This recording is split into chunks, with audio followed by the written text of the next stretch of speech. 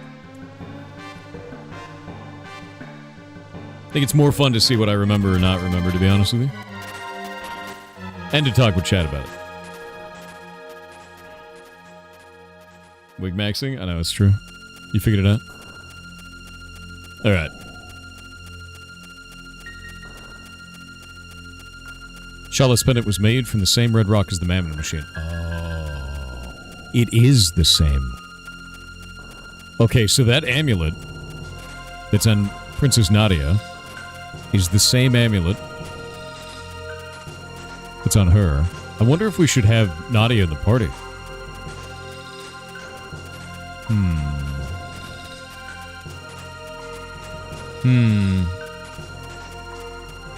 Beings that are born of dreams must return to them. The power of Lavos can make hopes and dreams come true. Wonder how old Melchior is. Humans are so odd. I want to be the wind, Masa. Oh, you will someday. Oh, wait. Yeah, because she likes dreams. I like the wind better. Masa and Mune. And they know Melchior. Oh, dear. Get out of the way. Actually, I think we talk to the Queen first. Lavos for president? Bro. Giant space parasite for president. I'm ready. There we go!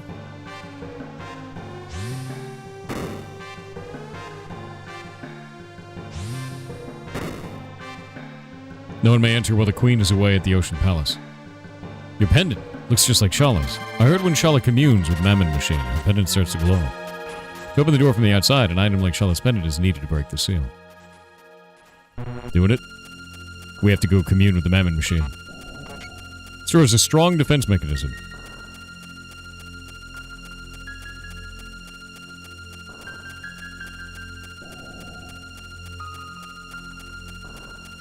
You know what's really interesting, actually? Hold up. I want to see what happens with this, because he moved to the left each time we interacted with him. What happens if we're standing on the left?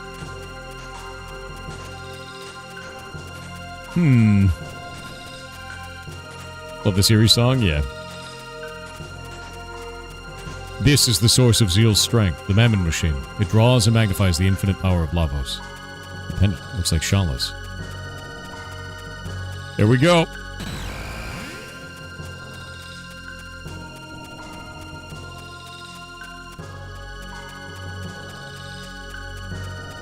And now we can use the pendant to do things. And I don't remember if this means I could go open stuff now. I don't remember. I might be able to.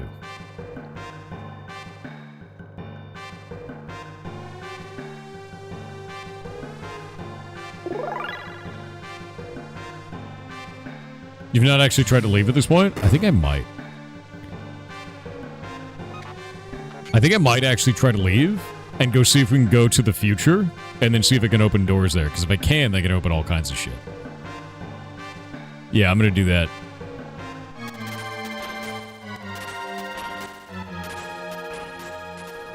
Oh. Huh. Well, I guess that solved that problem. There's no leaving now.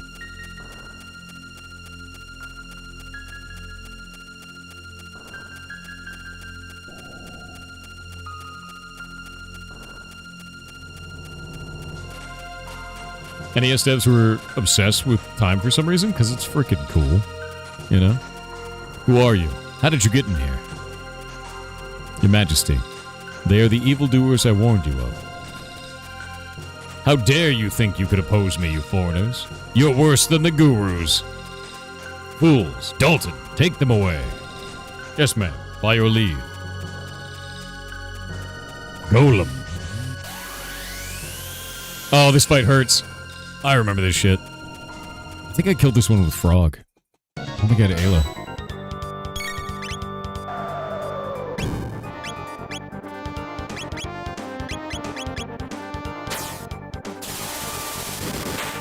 Good old Jolum, dude.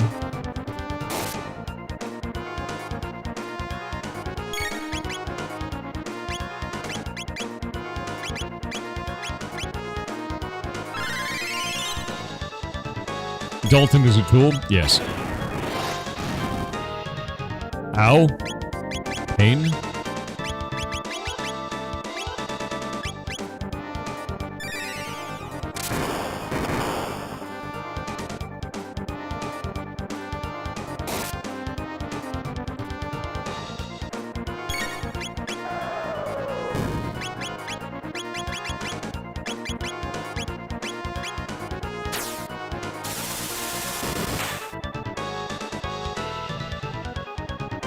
Man, it'd be really cool if my character got to go.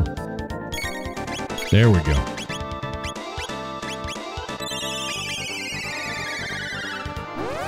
Where's this guy's head and how many eyes does he have? Yes. He's mostly mouth and 2 blue eyes right above it. Jesus, dude.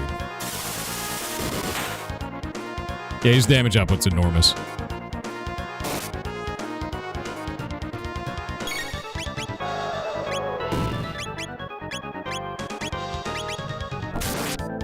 Come on, Grok. Get up. Get them heels going.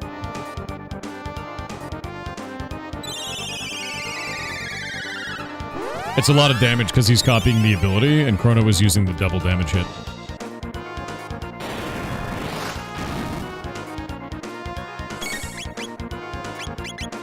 Maybe not. Maybe it's always that way.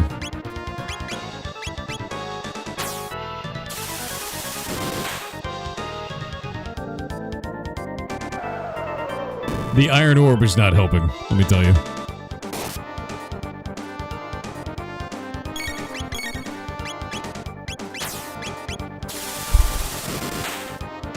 Golem fight was always a tough one. He just hits really hard.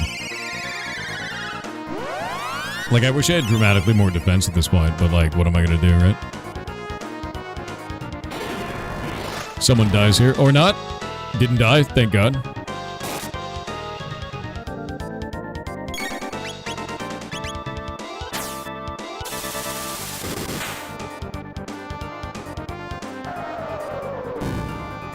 Someone will die in his next attack, I believe.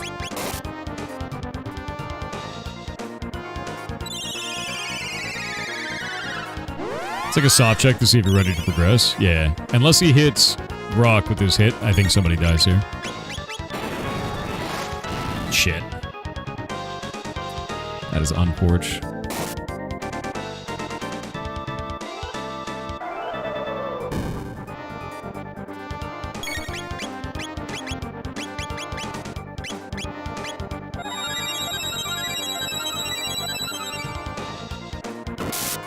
There's a good hit, finally. Boots is dead. Not great.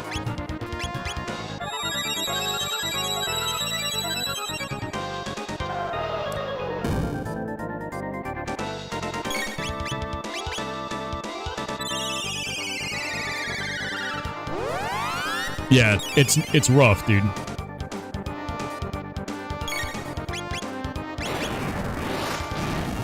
Good, thank God.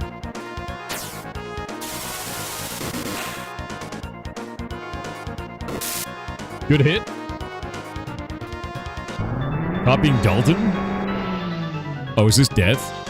Oh my God. Thank God. What a vicious fight, dude. It's just because he's like, I cut someone's health in half, and then I kill somebody. Illusion of Gaia stream at some point. I actually have Illusion of Gaia sitting right here. Chat was voting on which game is next. They will vote on the next one. We've also got Earthbound and Secret of Evermore, Secret of Mana, a bunch of stuff. My poor golem. That was inexcusable. Could you not do that? Well, why?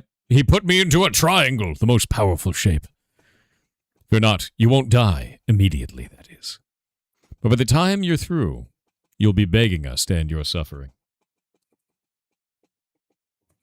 What a delicious diversion. Could be a hexagon, true. Illusion of Gaia is an amazing game.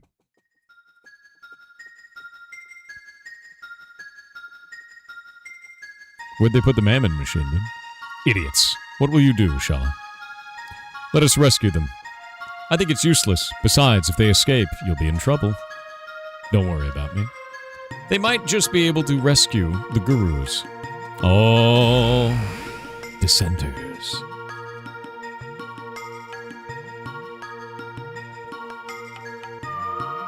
Are you alright? Quickly, escape from the palace, and if you can, please rescue Melchior. He was sent to the Mountain of Woe for opposing the Queen. Please, you have to help him. I'm afraid I can't allow that. Oh, is it Dalton? Are you here now? Oh no, it's a prophet. Your meddling tires me. You'll just have to disappear. You mustn't. Stop. Okay, I'll spare them, but in return you will cooperate, Shala. Now show me how you came here. Alright. Alright. So you came in through here. Now, Shala, after I throw them in, I want you to seal the portal shut. You can't make me. Obey me. Their lives are at stake. Who could this prophet be, chat?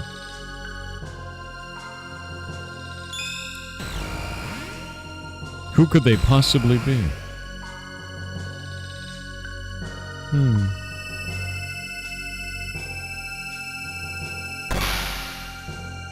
Such a cool way to seal it.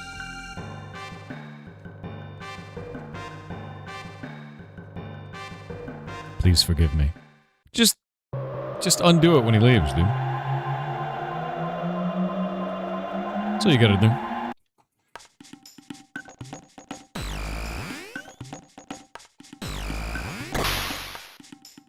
Why would the prophets spare us? They take energy from Lavos. Lavos not get weak? Wait, the crest on the doors. That the pendant opens. I've seen them in my own time. Yes. Yes.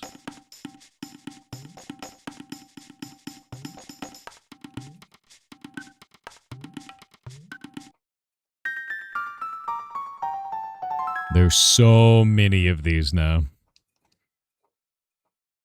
Now, I wonder what could possibly be in there.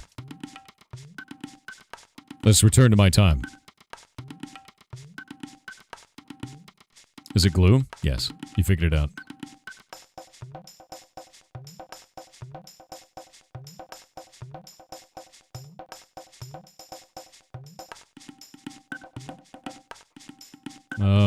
I think we actually need to heal before I go forward.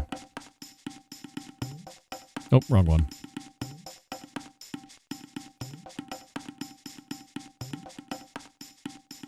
No more sweet water. Never happened before. Uh-oh. It begins. The end of their time. The Mystic Mountains. Oh, some of the dinosaurs are gone. Oh wait, no, they're there. We're good.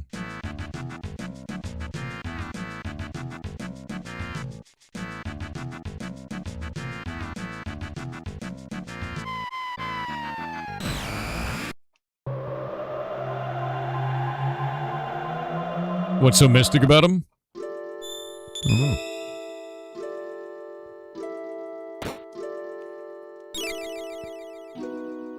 How you doing, Frogman?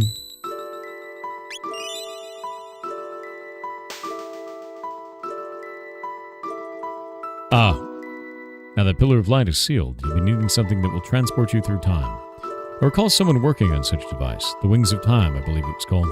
I'm afraid he became a tad psychotic, spending so much of his time doing research.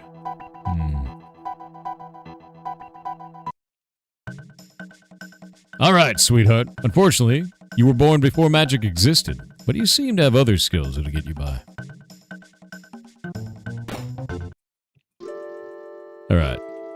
Let's get you to learn magic.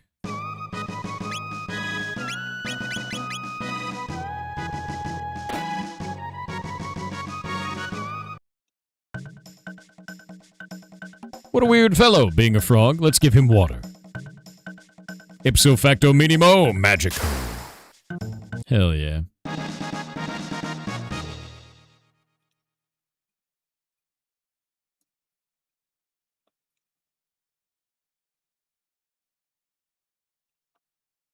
So, fortified with magic. Want to try it out? You guys are too much. Bring newcomers to meet me.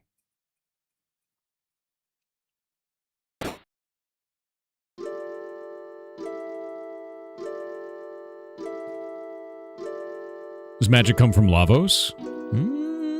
You start to figure it out. Does Boots not have magic? No. She's too strong. She came from the time before magic.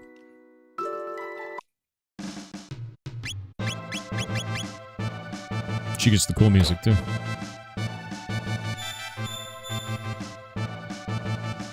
Bangor Dome.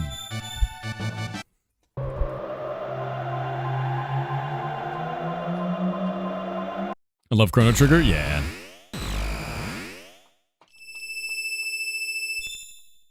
Then it begins to glow. One charm top. One full ether. One wallet. I forget what the wallet does. I think wallet gives more money when you kill shit. Turns XP into gold. Insanity. Charm power up. And invokes triple tech Dark Eternal. So, when we get her charm, finally, we can do that. Whose wallet is that one? Mine now. This was your first Square game? Was it really?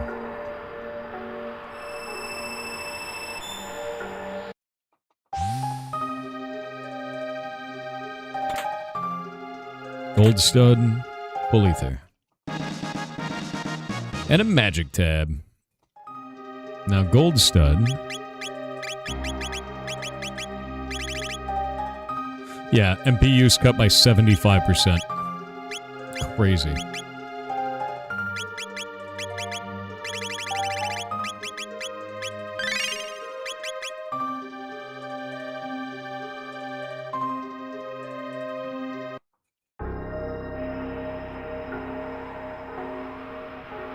See that? Finally got through the ruins. I brought the sapling that sprang from the seed. Amazing what you can do when you think you're going to expire. Never seen anything like this. They got the plant growing. That was a seed that we told them to plant. Remember that?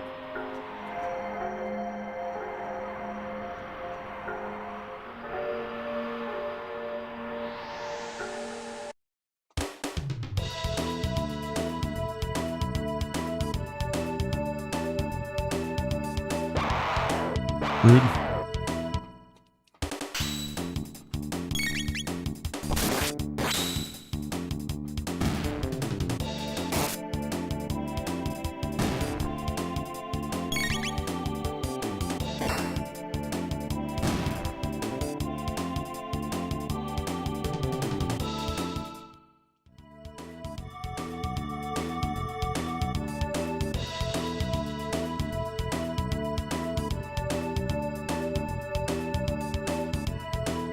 This game is such a jam, dude. It's one of the characters named Butts. Yeah, I named him Butts. Got Butts and Boots, dude. We also named the robot Gruck instead of Robo. This is the way. Also, she turns into a lobster in combat because I gave her a ring that makes her berserk.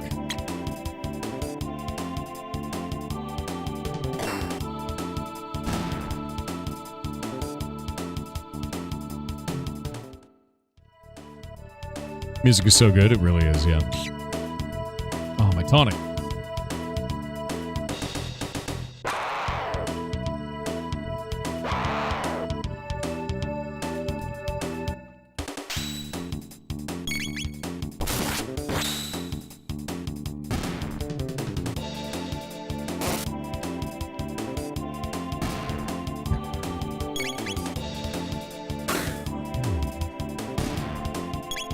Smartphones seem magic to people from 100 years ago. Yeah. Before magic's a crazy statement, it's important to understand how magic in this universe works. Like actual magic. One-shotting already in this place, yes.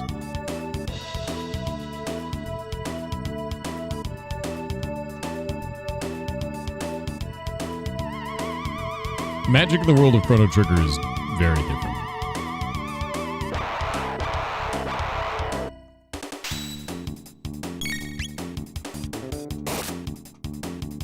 Miss. Come on, man.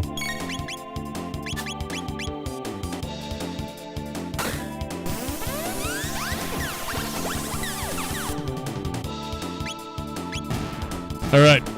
I gotta get the next game set up. We can listen to this sick music while I do it, though.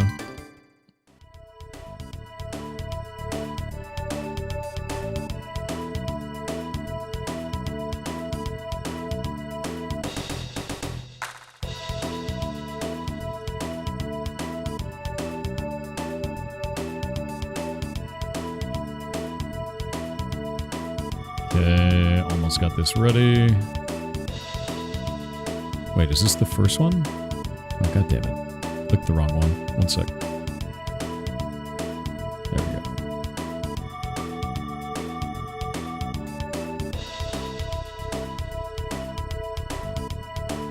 Alright, got it.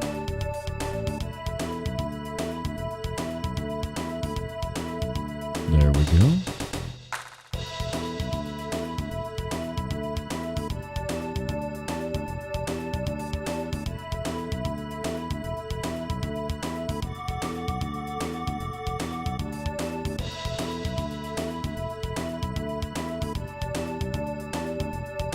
Okay, I think I have everything set up. I need to go and get the game real quick.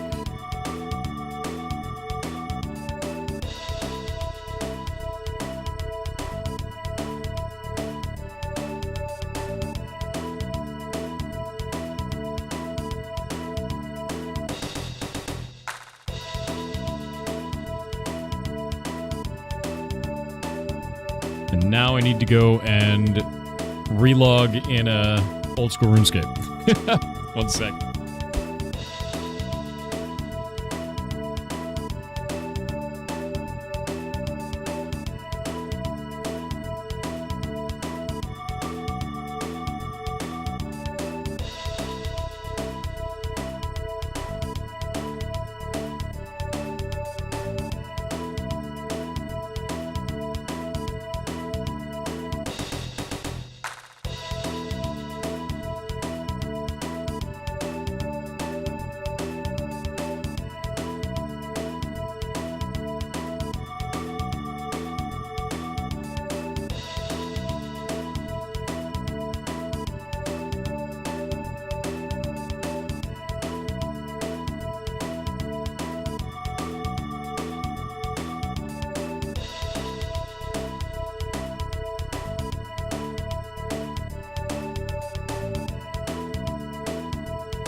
You guys are gonna love this. The Tomaxing computer blew up. It was running old school RuneScape at like 1 FPS, and I'm like, what the hell is going on? It was Windows Defender using 100% of the CPU, the RAM, and the disk. I had to force crash the machine. I'll be right back.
Alright, it's back up and running.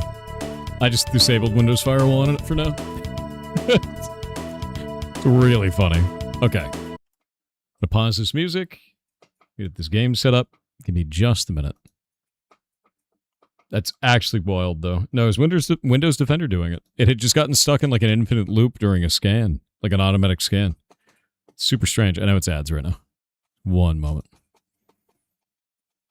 I'd never seen anything like that. It's super strange. It looks like this game only has gameplay controls. Wait, there we go. Settings. Master volume. Okay, let me get the game audio. There we go.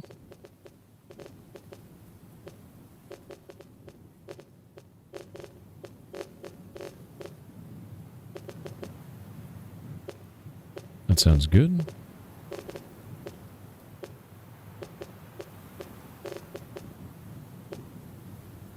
What's this look like? That looks good. All right. Menuing sounds? Yeah, menuing. Menuing hard.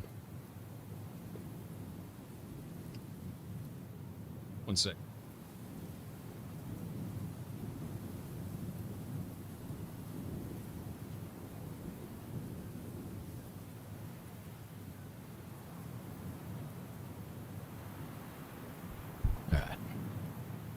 Got everything fixed. My chair was deciding to slide away, which is great. Thor over Ethernet is toe. Nice. Okay, game. I may have to slip... Yeah, I have to flip it upside down. One sec. There we go. Now it's set back. I had to flip it originally for Orblins, so... Okay. So, indie number 2 for the day. Let me grab this. Here we go.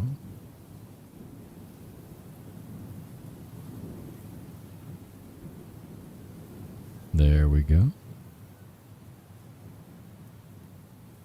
So the second game for today, for the Pirate Indie Game Show, is called Object Impermanence. I'm excited for this. You guys ready for this? Yeah. Chat's game? That's correct. Whenever the streamer's not here, then the streamer doesn't exist. As you can see, I no longer exist. But now I do. Object impermanence. Yeah.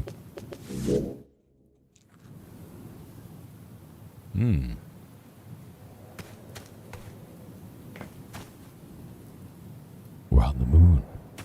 Or are we? We're on some planet. Oh, hey. You're up. Please back up a little. I'm trying to set up the communications equipment. No. Hey, you're awake. The ship is wrecked. There's no way we're getting it airborne in this state. You have to go find some way to get us home. Mikey here got hurt pretty bad. He'll be fine, but I can't leave him right now.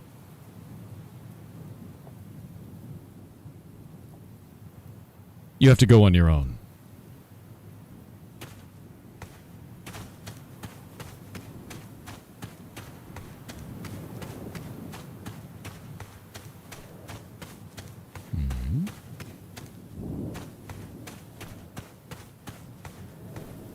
Looks like I can't run, but I can hold shift to walk, so I'm already running. That's a nice feature, actually. I really like that. Ah!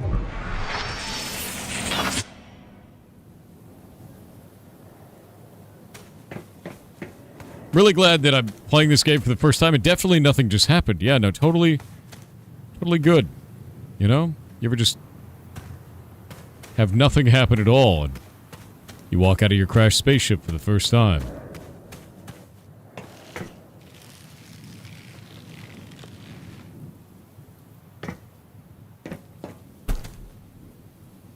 I don't like that you're turning towards me. Are you gonna shoot me with something? We cool? Alright. Alright. Alright.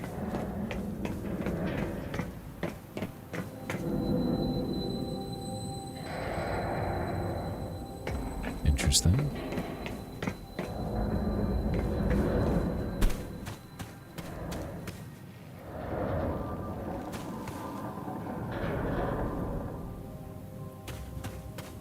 I don't like those. Anything that, like, opens up and looks inviting at you and, like, turns towards you in nature is probably trying to eat you. And I feel like that's probably trying to eat me, you know? No. Yeah, it's not good. No. Yeah. There's a fan in here. Love the environmental audio in this. Graffiti.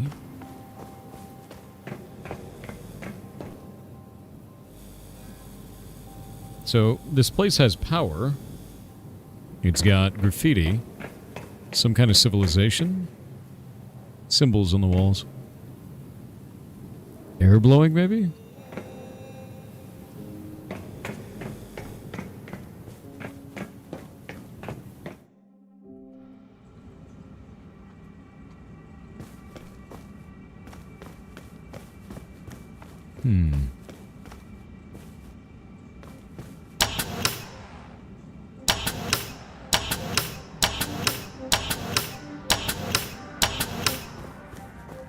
Interesting.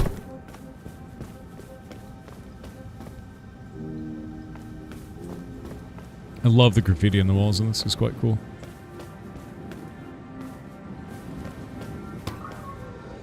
What?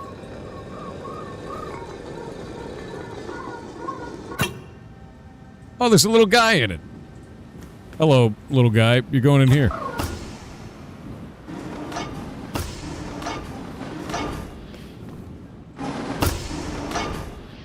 Come on, man.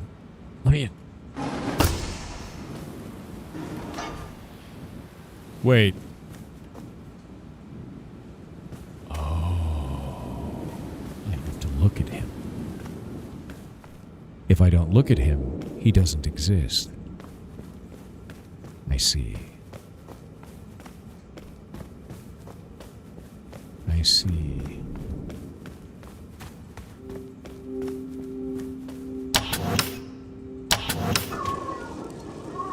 As long as I don't look at that button, it's always pushed down.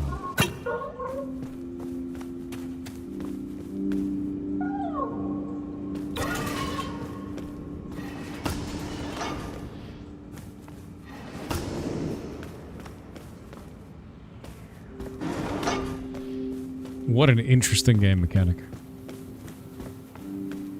What an interesting game mechanic.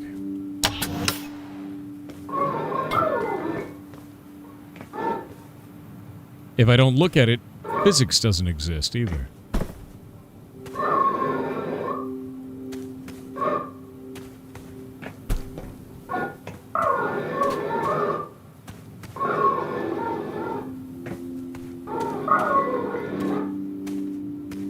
We are witnessing now, yes. Can I crouch? There we go.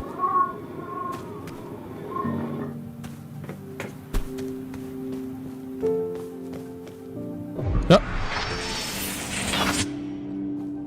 Shit. Oh.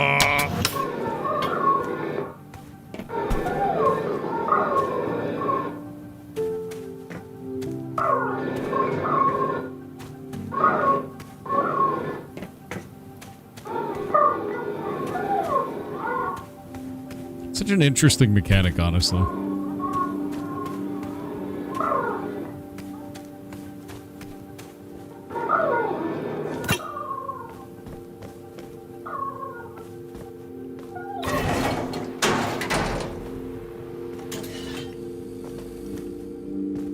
Oh, the door actually broke on this one.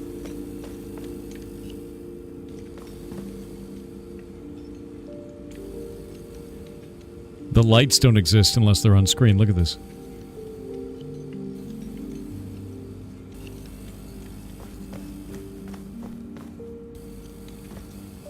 That's so interesting. I really like this.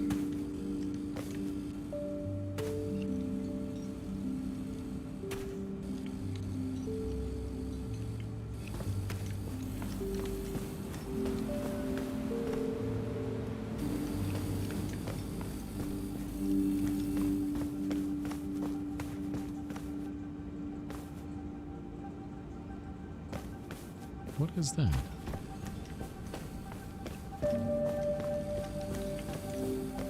Huh.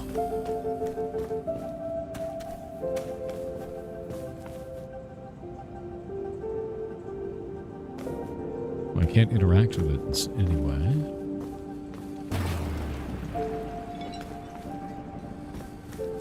Maybe if we see 3 lights? No.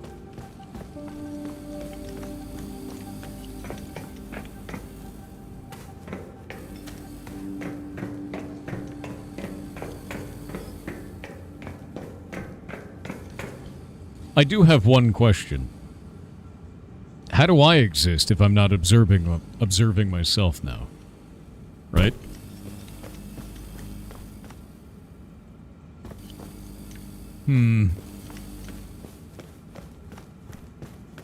That means something must be observing me. I don't like that.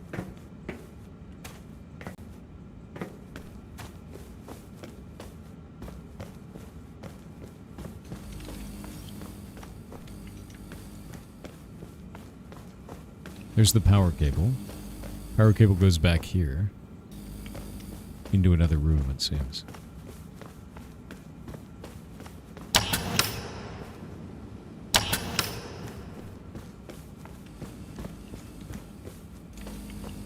Okay, so power can't travel that way.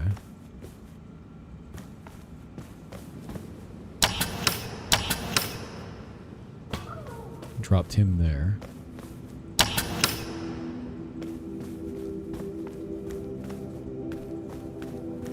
I can't see it, so it doesn't fall. There we go. Love that. What a cool mechanic, man.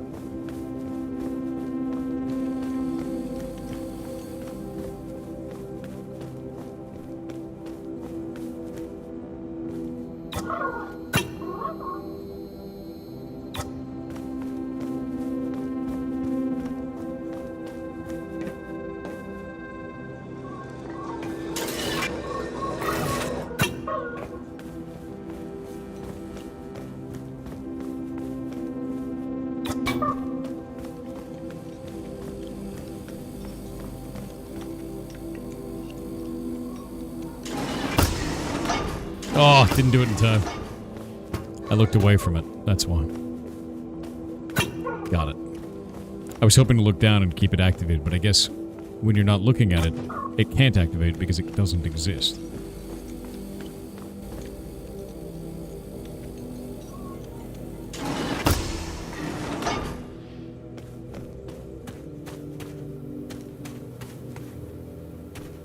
That symbol again.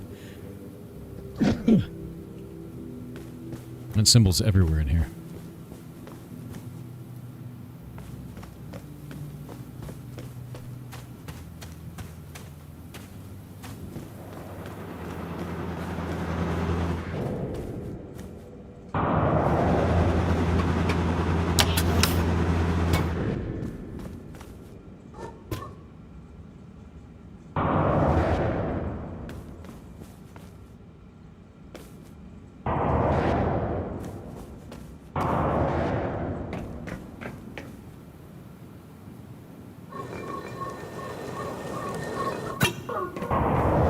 Because I couldn't see the fan.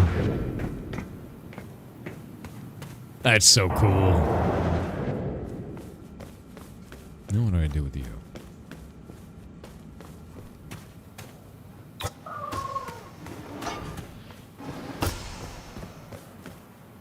What an interesting mechanic. Like, honestly, it just feels really goddamn good. It just feels really good. It's very intuitive, you know? Looking forward to the dev interview? Definitely. And I can totally understand how you build something like this. It's just clever, you know?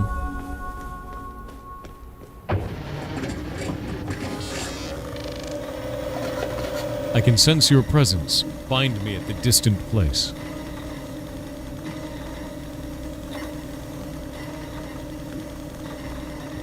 I am being observed.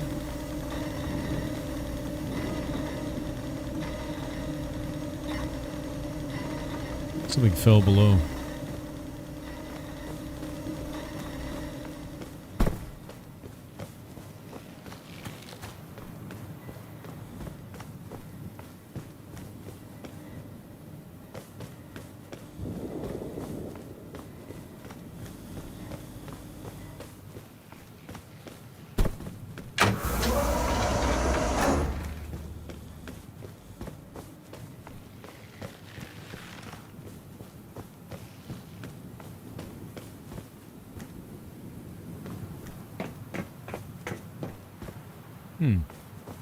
I thought I might have to look away while going over it.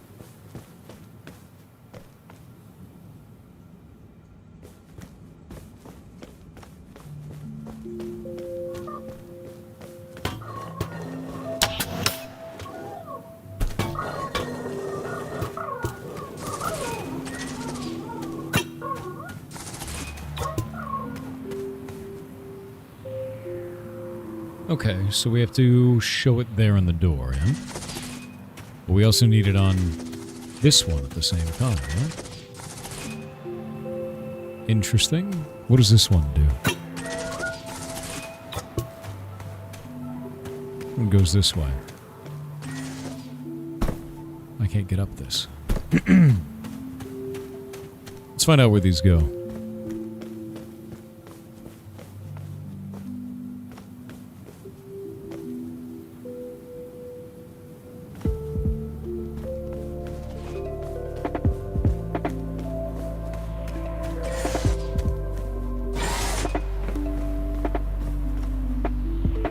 If I keep looking at the cable...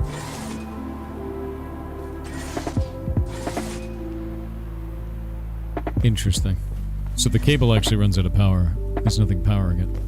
Even if the cable is already powered and being observed. So you have to observe the source.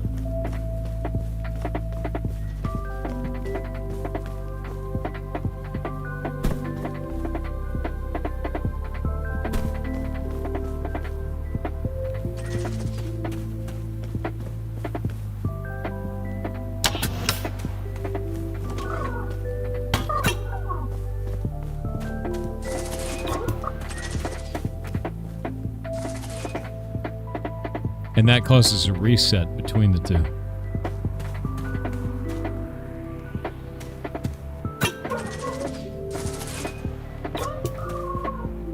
So if I stop looking at it,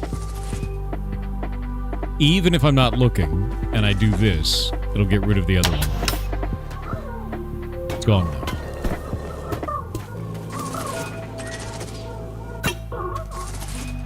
What if I do... That still deactivates it? What about this?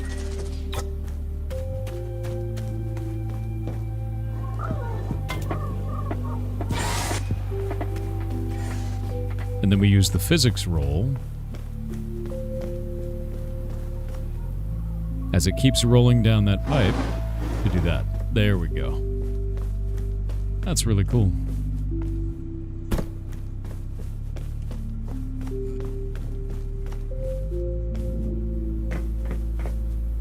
Oh.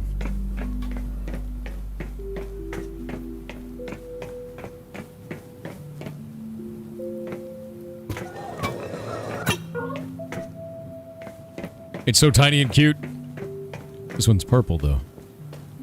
What does purple do?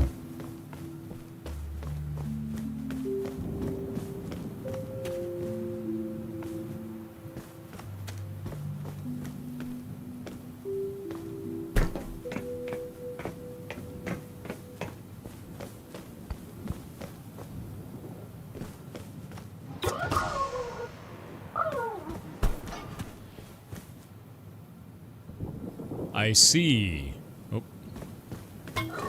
This one disappears if you're not looking at it.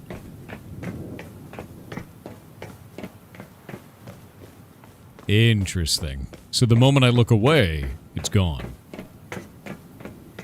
So if I were to walk around this angle, this pipe would obscure my vision of it, and it would disappear. So I have to go this way and constantly be looking at it. Otherwise, it's gone. All right.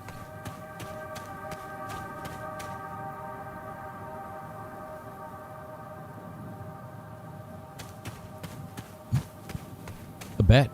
A weird bat creature. What? Oh, but it's a purple bat. Purple, you have to keep looking.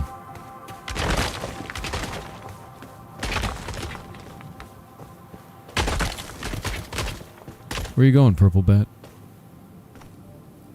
Where are you going, man?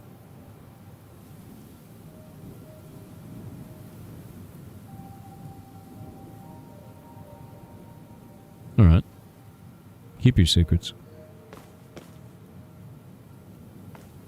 So purple reverts when it's not being looked at.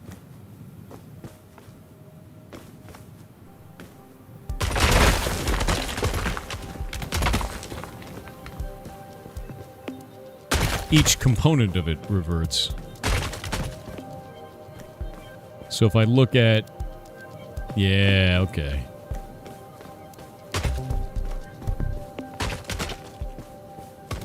Yellow, blue, and red, huh?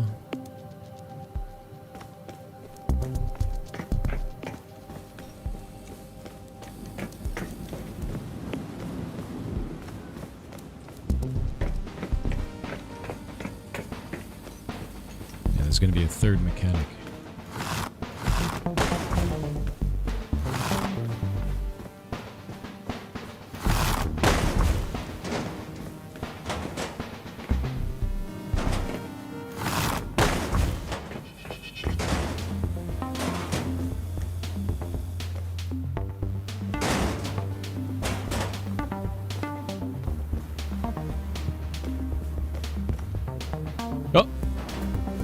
Thought I just fell off the map for a moment there.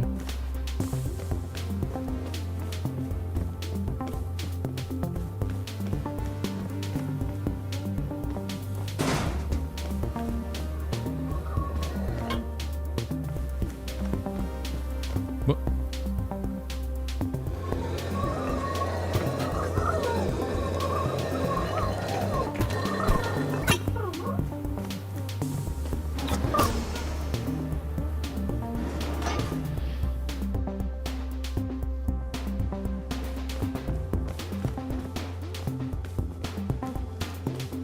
Ah.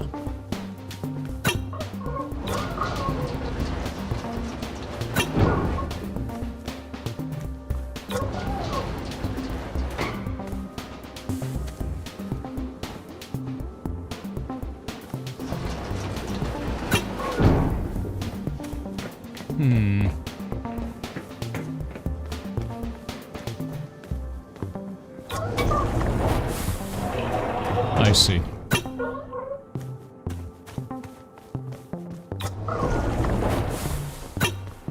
It's kind of an interesting thing, is the cascading of it, right? Because now you have to watch both of them. And if you stop watching one of them, then the other one's broken.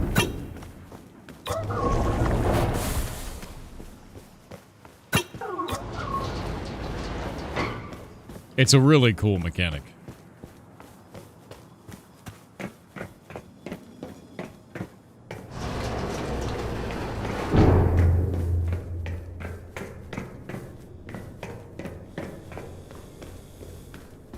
Yeah, it's like using performance culling, where like an object's not on screen, so you stop drawing it, but as like a full-on mechanic, right?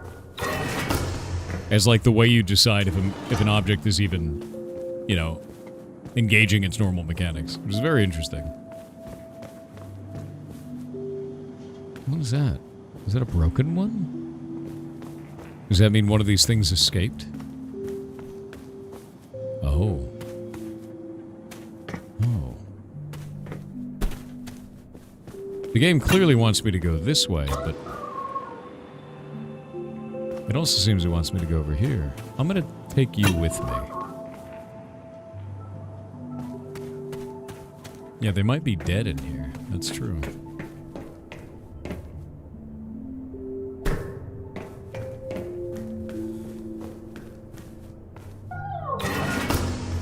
Glad I brought this. Bye.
We gotta go steal the first one. Well, I guess using the second one?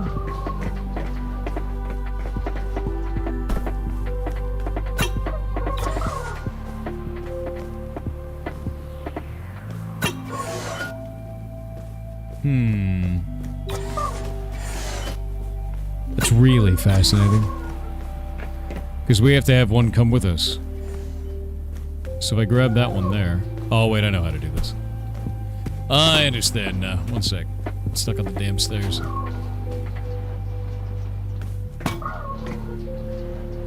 Alright, so grab this one. Put it on here. Stare at it the whole time.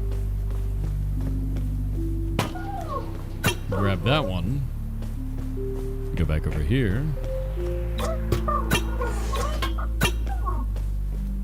Wait. That's the one we take with us. Wait for it, wait for it. Wait. Is this one we take with us? Yes. Put this one here.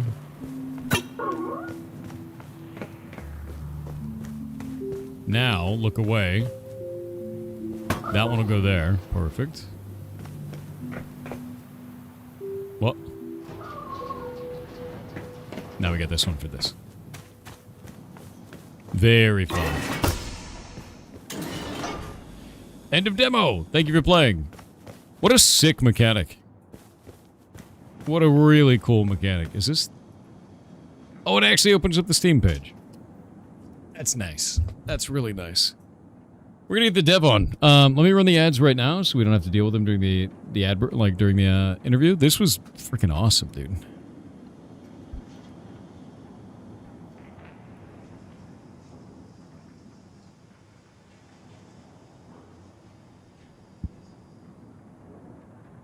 What a cool demo.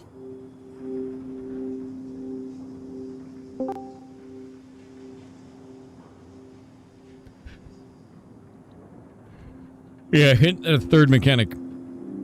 I feel like there's more. There might be more hidden in this.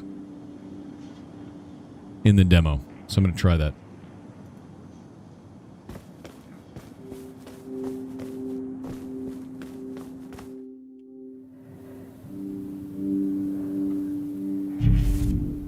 Already been an hour? No, I beat it in under an hour.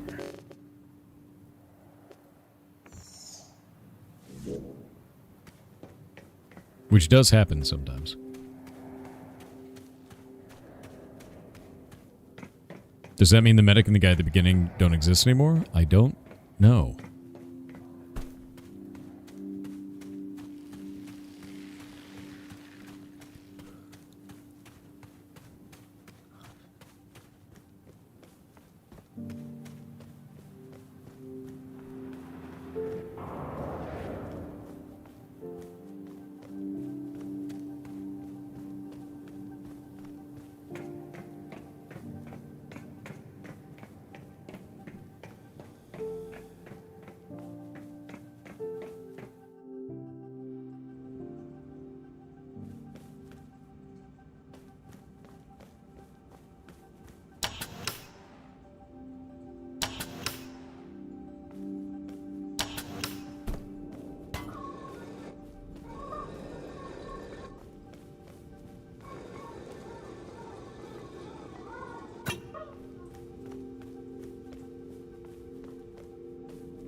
All right. Ads are over. We're going to grab the devs. One moment. Hello, hello. Can you hear me? Hello. Hey. So, if you guys would like to introduce yourselves and tell us who you are and what you're working on. Mute the stream. Oh my god. Oh, totally fair. Totally fair. Yeah, no, definitely mute the stream. That's the best way to do this. Okay, okay. My fan is not blowing into the mic, I hope. No, you're good. Okay, good. Hello. Hey. Yeah, so if you'd like to tell us who you guys are and what you're working on. Well, I'm Julius, and I'm working with my friend Tom on this game. Tom, hello.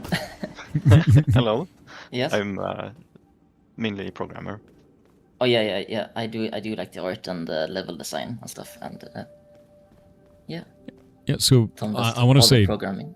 first off, awesome experience. Really, really cool puzzle game. Love the idea of turning off mechanics or basing it on player vision. Like that's really, really interesting. So I'm interested in what were some of the inspirations for you guys for building this. It's really well executed. I mean, from the beginning, I was playing. I think it was called not Portal Revolution, but it was another Portal mod where you like open the green portals and travel through time. And that didn't inspire the mechanic. It only inspired like, okay, I want to do something like this because it's really cool. And then I made like a weird little prototype of it, like a while ago when I was in school still. And then Tom saw it and thought it was cool and jumped on it. That's really awesome. How long have you guys been working on this together? Over 4 right? years? Nice. I No, don't know. I think it's longer. Yeah, maybe. Like I can see- back and from, you know, like we didn't like we made like a prototype a while back, and we were busy with other stuff, and then we got back to it again, and yeah, now we got pretty good. People liked it a lot, so we kept making it. Mm-hmm. And you've got it at your release date idea right now is Q4 2026. You feeling confident about that? Feeling good? A little terrifying? Yeah, I think so. Yeah. It's very scary. It's very scary. Of course. How much I mean, I've more? Oh, sorry. Keep going. Go for it. I've been studying making like the final puzzles right now, Mm-hmm. and like we've been playtesting a lot with like friends and stuff for the last levels before we like do with more people, and maybe they hate it. I don't know. It could be completely wrong and we need to remake it, but I don't know. You never know. I think it's good. I think they're really cool final puzzles. Like we still introduce new ways of using the permanence mechanic. No, I think it's really interesting, and I really like the addition of the like kind of purple blue, sort of a mechanic towards the end there, which is it actually just disappears when you're not viewing it. So it's cool to see kind of the evolution on it as you go through, and also seeing that it's more than just the orbs, like seeing the environment doing that as well was very interesting. Yeah, that's something we're trying to implement more into the puzzles and stuff. Like with the, I don't know if you noticed, but like the towers in the background that were falling. They stopped. Yeah, they stopped when you did look at it. But also, that's it's hard to include them in puzzles. Like the balls are very easy to make into puzzles, but like the environment stuff, it's cool to look at, but it's harder to make into puzzles, like complicated puzzles. The first instinct that I had was, when I started seeing the tower in the distance, was to look at it, and then I was like, oh shit, maybe I shouldn't look at that, because maybe it'll be there in the future, or maybe there's like a secret if I leave them up, because I didn't look at them the whole run, So like immediately got into the idea of maybe those are something. So if you don't have them included, that's still fine. But also, that's like the first thing I was like, oh man, that's a thing. It's probably a thing. No, well, there is definitely secrets you missed.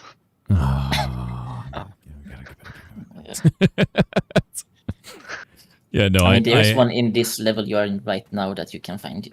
I don't know how we should, if we should like tell you or if you have to find it. No, don't tell me. Don't tell me. It's not as fun.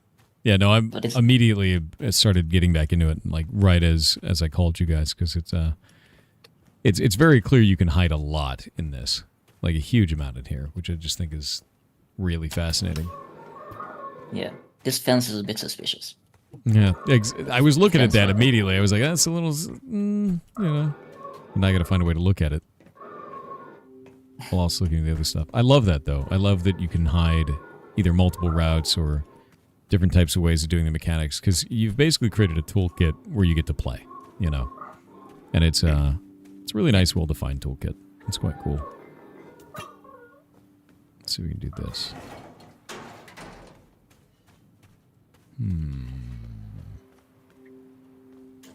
This door breaks.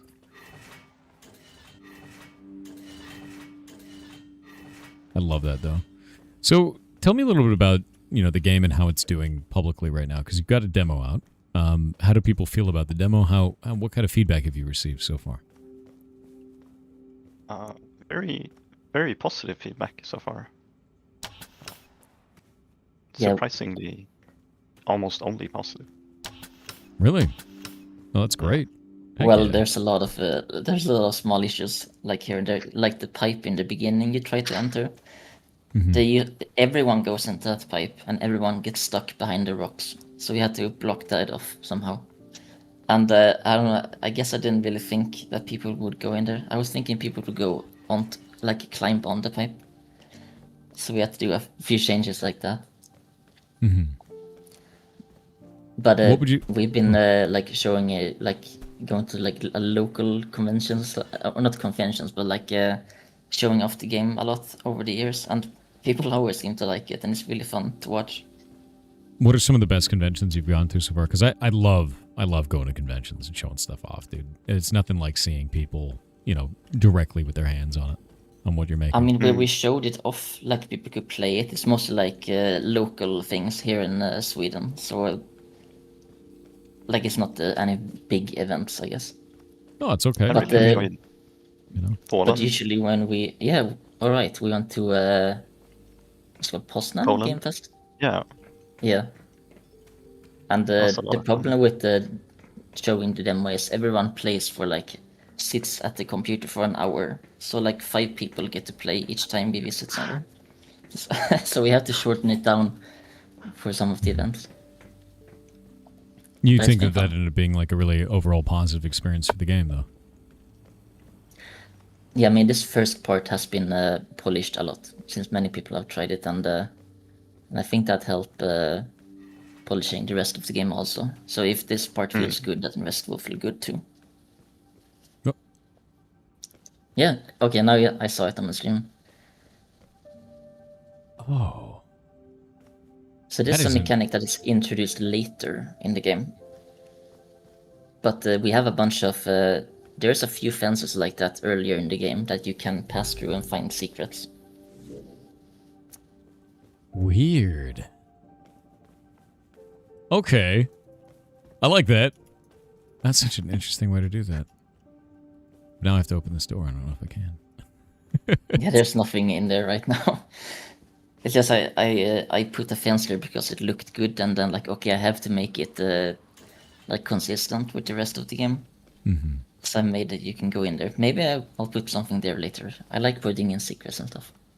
Yeah, even if it's like a lore secret or something like that, graffiti, things like that. Because I'm very interested in kind of the world building that you've done here, you know, on top of it being a puzzle game. It's neat to see like graffiti on the walls. It's neat to see like, you know, the symbolism that you have here. So did you guys do all of the art with this? Did you outsource any of this stuff? Is it just the two of you? It's just the two of us. And Yeah, all the I art do is all made the by art, unfortunately. humans. Unfortunately, I have to do all of it. It's a lot. It's a lot. It's great I mean, looking though, so.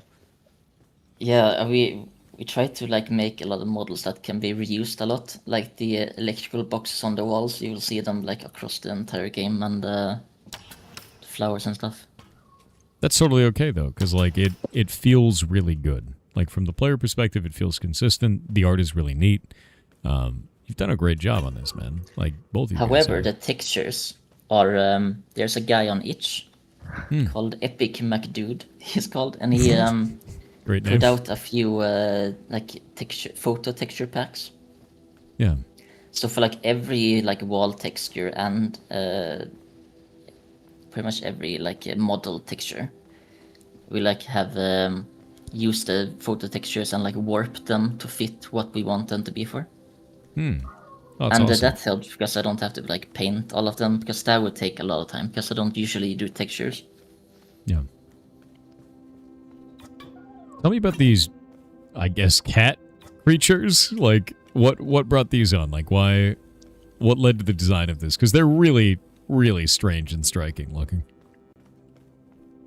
I mean, I think that's an example of like I thought it was cool at first, and I just had it in the game. Like in the first prototype, the boss had like a little pixel creature inside of it, and I didn't have a reason for it back then. But then I like kind of built the, I guess, lore around it, and fit it into the story in a way. And I mean, everyone likes them, so we have to keep them. Like also, it's fun to like, because the player walks pretty slow, and it's fun to have something to look at while you walk, or while you like look into the ground. It's a lot of walking backwards and looking into the ground. So it's fun to have a little creature to look at. That's true. You're not even wrong about that. I didn't even notice that. It's kind of interesting. But they're important to the story, but I don't want to spoil that. Totally fair. What?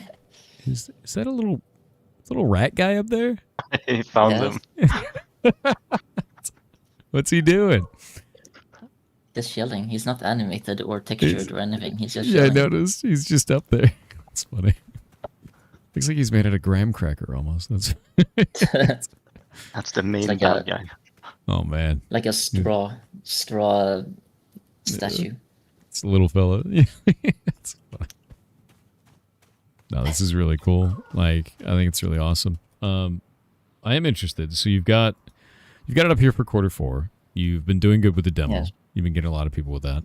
And if we go and look at your dev pages, this is your guys' first game. Did you have any experience in making games before this, or did you just jump right into it? We did not jump into it right away. Oh. Tom, you can start things. Kind of a little bit. This is like our first own game. Like full Okay, like a big project like this we haven't done before. But you made a Yeah. bunch of small stuff, like little things. Yeah. I mean, Yeah. I've been making games for like I don't know what year it is. 26, like 10 years, I guess. But by making games, I mean like mostly like game jam type games, I guess. Yeah. And like smaller personal projects. Like we haven't like actually tried to make any game that people would play, I guess. Well, Tom has done that, but I haven't. I just made like pixel art games before this, which is fun. And the game jams is really fun too. But like that's all the background I have in games. I found a little secret. There's nothing in this room. This is empty. People complained that it was empty. Just fill them up with weird stuff. See, that's where you can add your lore, you know? It's full of weird stuff everywhere. Well, maybe the other fence thing has one. No, that makes sense. Those game jams I always think are incredibly like beneficial. I run 2 of them a year, trying to get people into stuff, like get them engaging with things, because like it's just a good way to keep trying out ideas, you know, until you find something that works for you. And it's cool that you guys started with that, you know. I love game jams a lot. That's like I live for those things. It was a while ago now, but I really like them. And I guess that's how Tom and I got working together, because we made like a I don't know, like a first-person roguelike thing for Ludum Dare, like years ago. And after that, we started working together a little bit more.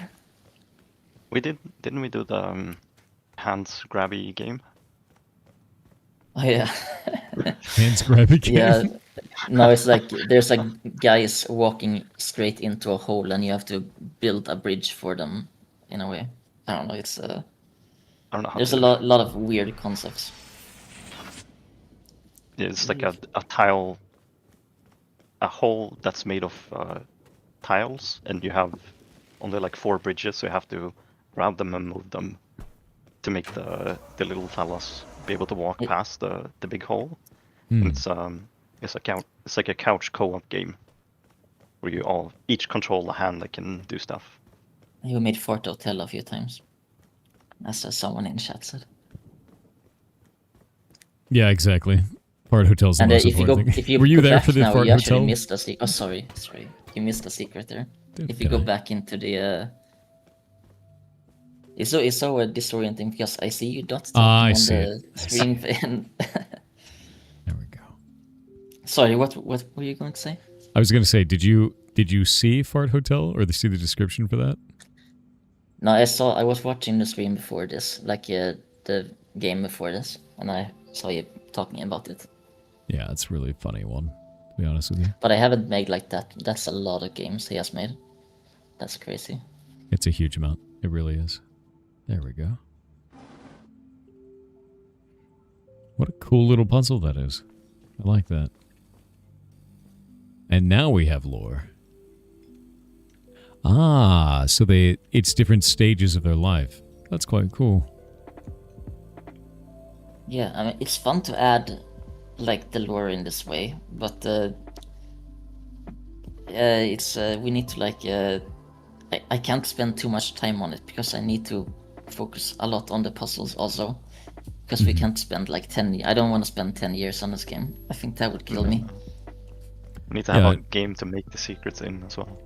So it's like on my free time I do the lore and world building and stuff like that, I guess. I mean, you've got so you said Q4 2026, I believe, on there is what we saw on that.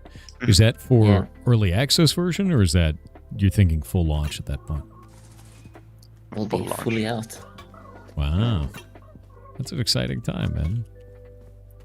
Yeah, I don't really I don't think early access would fit this type of game. I don't think, because you play it and you expect a full experience, I guess. Yeah, no, I agree. But it would be fun to like add more things in the future, like secret extra missions, I guess, because there's a lot of ideas we have for this mechanic, I guess, that we couldn't fit into this. We fit in the coolest ones and the ones that we're able to code, I guess.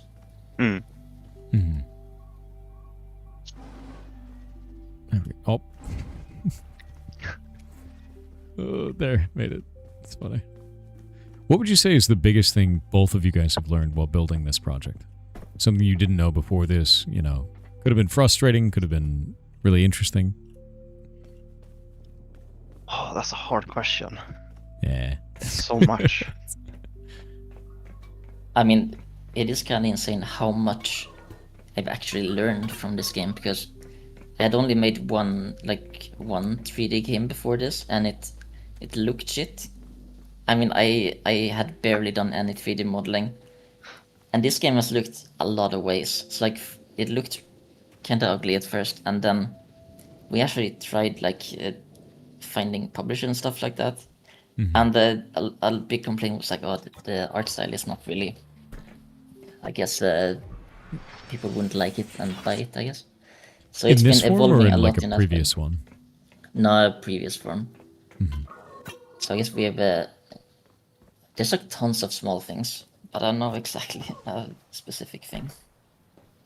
I think it's kind of wild that a publisher would say no to such an interesting mechanic like that.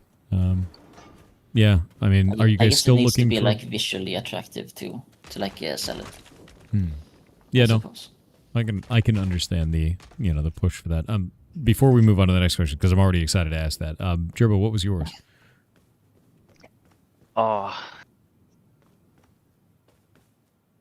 It's, I'm not sure. I don't know if I have like a specific thing that's like this one big thing. It's more like I feel like I've learned so much about just generally programming. I would I think you've say. been doing a lot of like shader stuff for Yeah. like how to detect what is visible on the screen.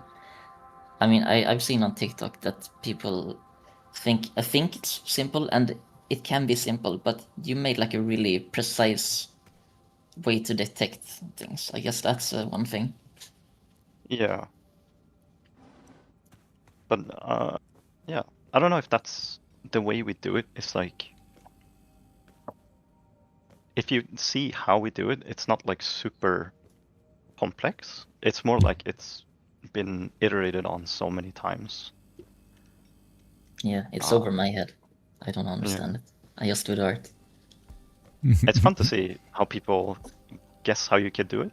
It's a lot of like, oh, you can do the in Unity is visible check with the occlusion culling, or you can do raycast to the objects, and it's like, yeah, you could, but it's like the design requirements we have put on the game like doesn't allow for that, because we're gonna have there's a bunch of stuff that doesn't work with how we want to have it. I mean, when That's I cool. started I made a prototype myself like a bunch of years ago. I actually used is visible in like there's a built-in thing that is it visible on the screen. If it's not visible, then you can check it. But it's not actually perfectly accurate, because if it is like it can be It like a uses the few non-name units. box. Okay. Yeah, I guess I don't know. It's like when it's off the screen, it can still be on the screen because it's like slightly off the screen.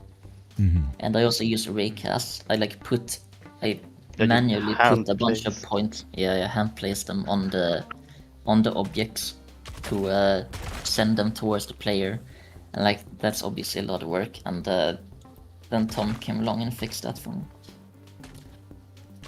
That's quite funny. Yeah, no, that But it sounds like it'd be a worked. massive amount of work at first, just to try that out, even. Yeah, now like they just it just works. Yeah, no, I mean, it feels really good, and it looks like it fits really, really well. And I'm seeing these symbols now as I'm going through this, finding more and more. Yes. I wonder if I can get That's this. like this part that you're finding secrets right now. It's because we put them behind the red walls. I guess we didn't really intend it for like the average player to find it, because we only introduced the red wall in a puzzle until like after the demo. So like if you like I guess how I should say it, like immerse yourself deeper into the world, I guess. Like if you really like look around extra much, you find these secrets and like think, oh, maybe I can go in here, and then they get rewarded for that with more lore and like a little extra puzzle and stuff. Yeah. No, you've done a very good job with that. And Oh, sorry. sorry. No, go for it. And when you later discover the red one, you can warp back also and revisit older places if you feel like it. Oh, that's cool. I like that a lot. I was going to say, like, what happens if I skip one? Do I have to restart the whole game? So, being able to swap between them is pretty interesting. I like that a lot. Yeah. Thank you. So, what are you guys focusing on the most right now? You've got you said that you're doing like the later game puzzles. Is there a world where you release all the puzzles and then you go back and focus on lore, or is it more like, you know, you get it out and it's good, you know, then you want to move on to something else? I mean, I don't know if we will move on completely from the game. I mean, we have still ideas and like other mechanics that could make cool puzzles. And so if people like the game when we release it, we could like add.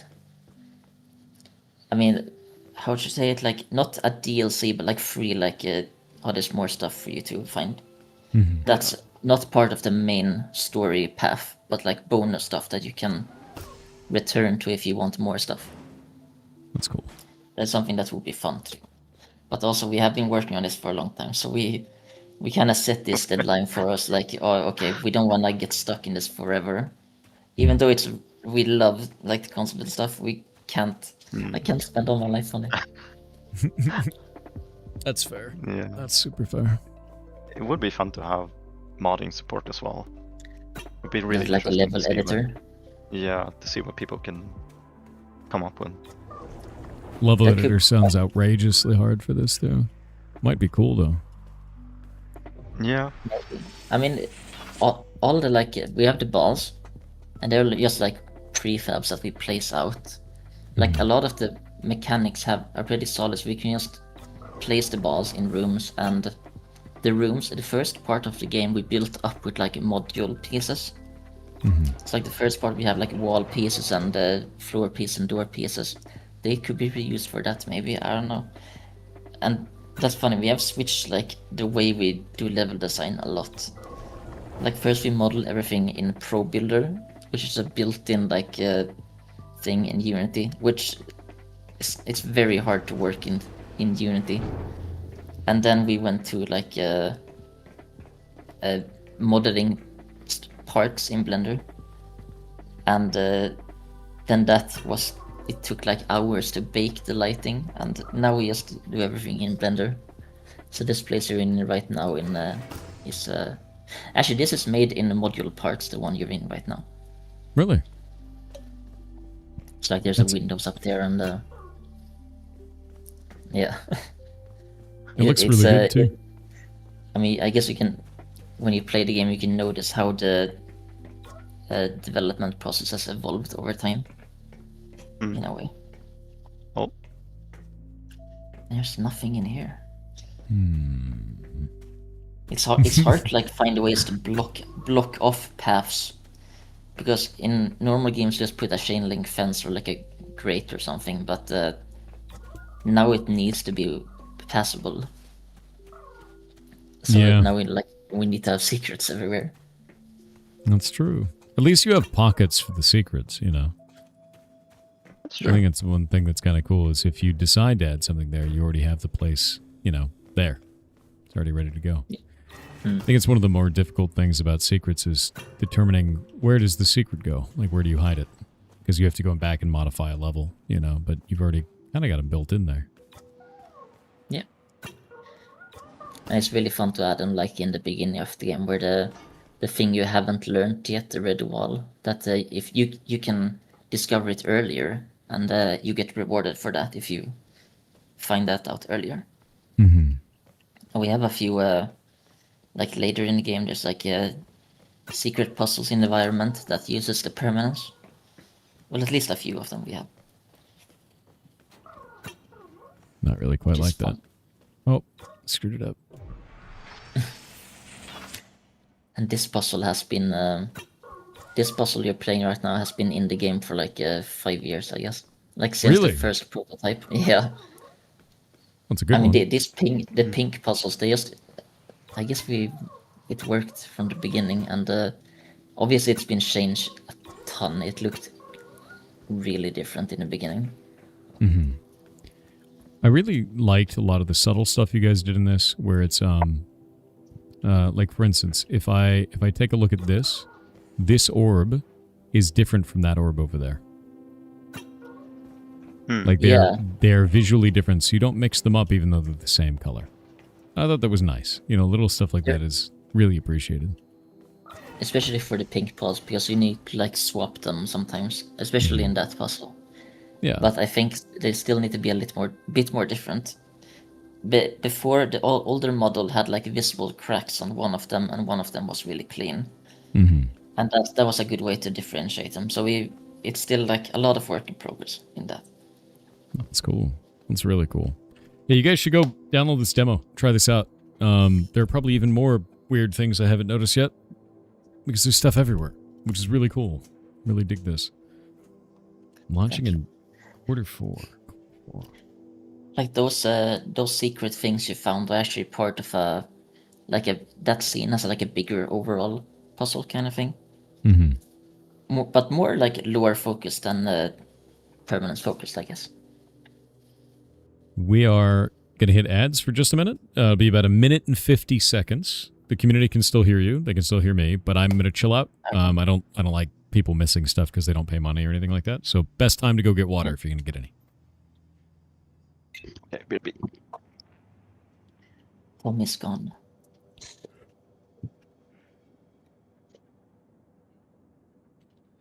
Give me just a second. One moment.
Can they hear me? Yeah. Oh, they can. Oh, yeah.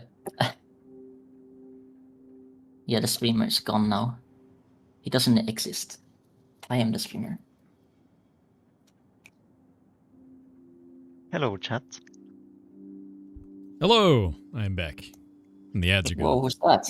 Where did you go? You disappeared. It's true. The ad breaks consume me.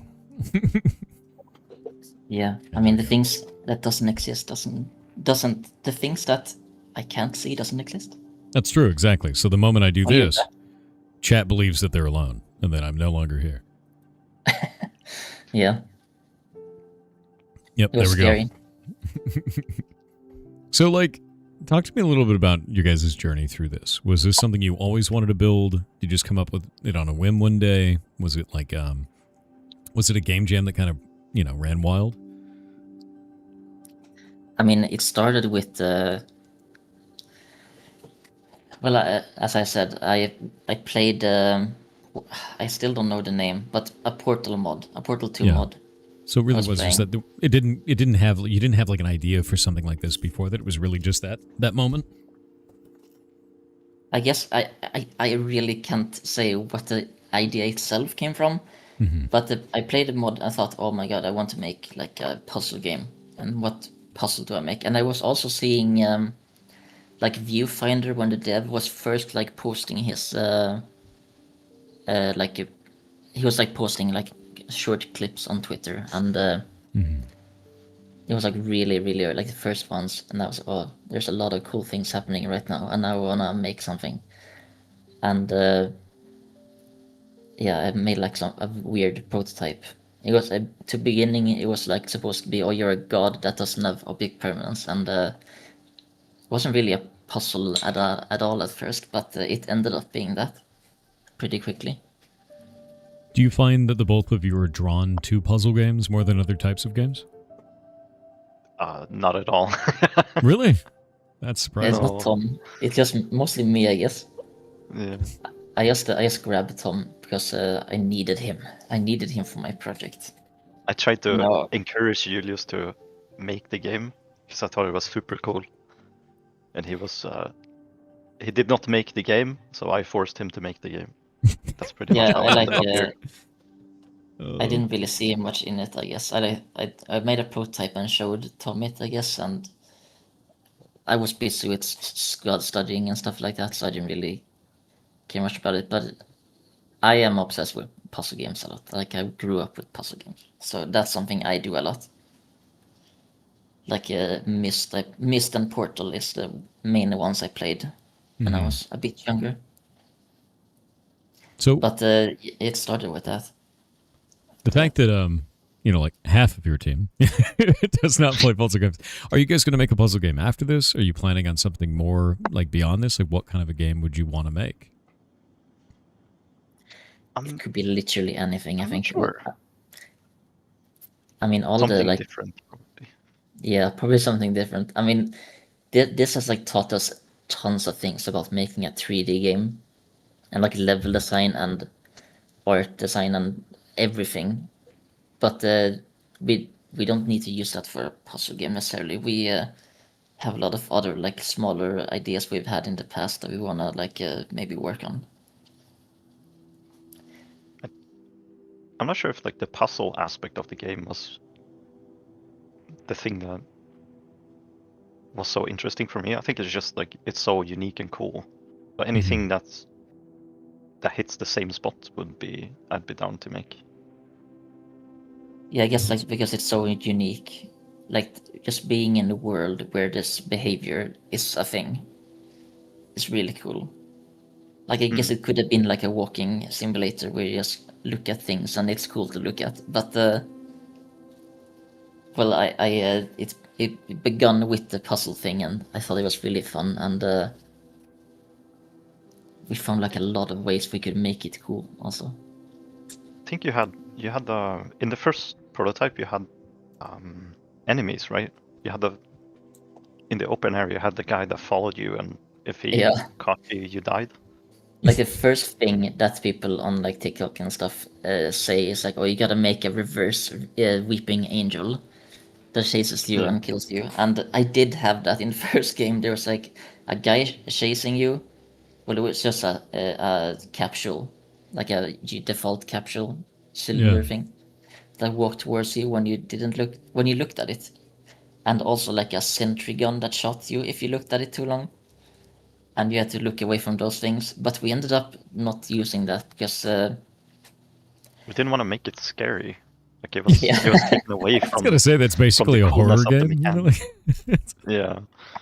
Like also like it's very relaxing. I guess there's no like stressful moments in this game. You don't need to be quick. Yeah. You can play it slowly if you want, and we like to keep that, except for that train in the trailer. I was just gonna say, like you said, there's no stressful moments. Right as the trailer's like, look at this train about to hit you. You know? There's no stressful moments. Like, it's very funny. But that's also just like don't look at it, okay? What's so just stressful? I don't understand. Yeah, it can't hurt you if you don't look. Exactly. Yeah.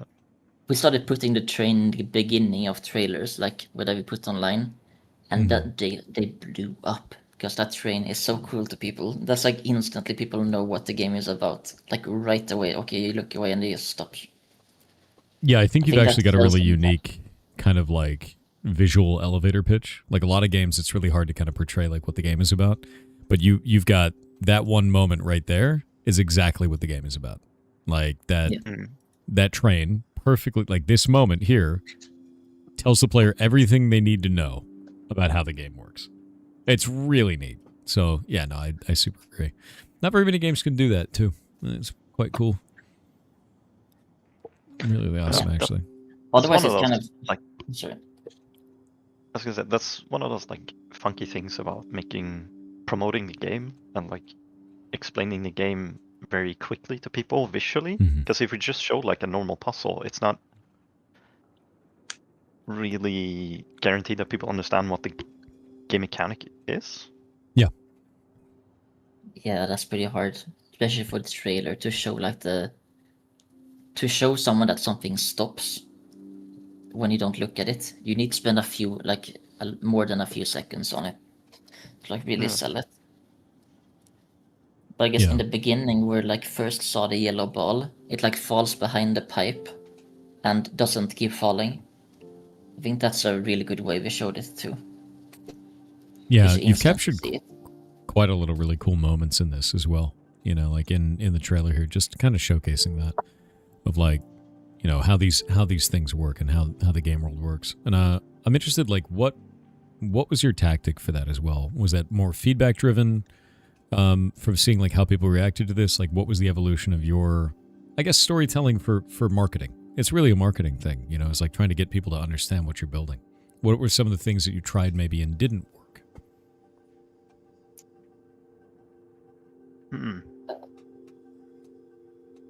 I don't think we. We've done very little marketing, like in general. Yeah. I mean, I think we were pretty tested lucky. a lot of marketing stuff. That's okay. Okay, not marketing, but we did show it off at like conventions and stuff and got a ton of feedback from that. That's definitely marketing. Okay, that's marketing. Okay, that's 100% marketing. We didn't get any wish list from it or anything, but like, yeah, I mean that helped a lot because you see exactly how people behave. Because this is a very unique situation for us. Because if people don't look the way you want them to look, then like they miss everything. If you don't see it, you miss everything. So like, I know it's like a classic thing that players never look up or something like that. Players never look up. That's true. So it's like really hard to control where the player looks, and I guess that's a big thing we have to like design around to make things attractive to look at. I guess like when you first saw the purple ball, you needed to walk forward and have the ball roll behind like a chimney thing. And that's the first time you see that happen. And we had to build that puzzle so they always saw exactly the correct thing we wanted them to see. I guess that it disappears when you look away. So you don't miss that and accidentally solve the puzzle and continue and you don't understand it still and now it's harder. Yeah, I agree. I think that's actually a really good point because on that moment, it really does immediately showcase what that one does because your only interaction before that is the yellow ball. It goes behind something and it stops. So then you go to turn around the corner to go see it and it's gone. And like that was kind of cool because it immediately told me everything I needed to know about that new mechanic. And I thought that was quite nice. That's another one that has it looks identical to 5 years ago, that puzzle. Not visually, but like level design wise, it's really funny. Do you have any of the graphics from early days that we can show off to see how far it's come? Yes, I think we do. Cool. I guess we can. That exact puzzle, I have. I did a post like showing how that one changed. If I can find it. Yes. Okay. This one is actually pretty fun. I think it's fun. I don't know if people care, but I think it's fun. I put it in voice chat. I think. Voice chat. The game has changed a lot through its development, but somehow this place has barely changed at all. Oh, wow. No, the visual style was completely different before. That's the first one that Tom found and liked. There's a guy in the ball. Yeah, that was so different back then. Yeah. But it's the same level. Yeah, no, that's wild. So this has turned into this here, where it goes behind the chimney thing. And it was this. That's such an amount of change. Yeah. I mean, you can imagine why publishers didn't like the one before that, like the gray one, or like I guess the two gray ones in the middle where the one we tried to show off. The first one was just a private thing that I made myself. Actually, Tom jumped on that one. Actually, yeah. We started in that one. That's why I know we worked more than 4 years because I have commits in the code or timestamps that's like 2022. That's like moved over old projects. Yeah. Yeah, I think it has a huge amount of visual style now. I think the gray one had way less visual style, but the first one still had its own kind of its own charm to it, you know? And I guess inspired by that one a bit. Yeah, I always like the New one with the prototype. yellow sky. yeah, I think it looks really good, man. Like I think you guys have come a long way. That's a huge amount of work to get that done that way too. Yeah, a lot of the like game development cycle has been remaking the first area, like the demo part you played, and a bit further than that, we've been remaking. I guess 4 times it would be if you compare it to the images, Mm-hmm. because we really didn't know how to make. Well, I didn't know how to make 3D games at all. We made one before, that was like we modeled it really basic models and like It kind of pixel. looked like a prototype Yeah, in yeah, it the same looked like style. that. But it's also a lot of time just finding what this game should be and what it should be like. I So it's think like in, first puzzle game as well. I think in retrospective, maybe it would have been better to learn 3D graphics by making more games, like more smaller things. But I guess we kind of did that in a way. Like we made this game a lot of times, and only like recently we're actually doing the last part of the game. Are you planning to launch this on any other consoles or anything like that? Because I since you made it in Unity, I know it's possible to port them to that. But I'm noticing it doesn't have anything for Steam Deck compatibility, nothing in that. I don't even know if it has controller support. I didn't try. It does have Steam Deck and controller support. We just haven't done the verification thing yet. Nice. Yeah, no, that's Wait. really good. That goes really fast, by the way. I've done it before. It's not Okay. scary, and they do a great job of telling you explicitly what is wrong and what you need to fix. They're super super That's really communicative. I know a lot Yeah, of but- people have played it on the Steam Deck and it worked for them. So we will probably do that pretty soon. Nice. That's awesome. Yeah, no, I loved working with Valve on that. They're so fast. They're really, really fast on it. So, Yeah. heck yeah. Also, what about localization? So it's only in English right now. I don't know. A lot of it is visual storytelling, so I don't know how much of it is really going to be required for localizing the text, except for that kind of text in the beginning where you talk to the NPCs. Is there a huge amount of text later on, or is this a barrier in any way for you guys? I mean, it's kind of light on the Not a story, barrier, right? I would say.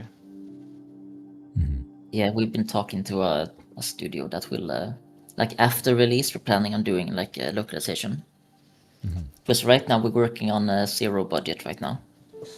So we've been talking to a studio that will like do that after release, and I think that will work pretty well. Makes sense. I think, to be honest with you, from what I experienced, unless you have a huge amount of text later, most of your localization budget's going to be on your Steam page. Like, Yeah. redoing all this stuff on there is going to be a grand majority, and maybe menuing, I mean, right now in the demo, it's just the guys in the beginning talking, Yeah.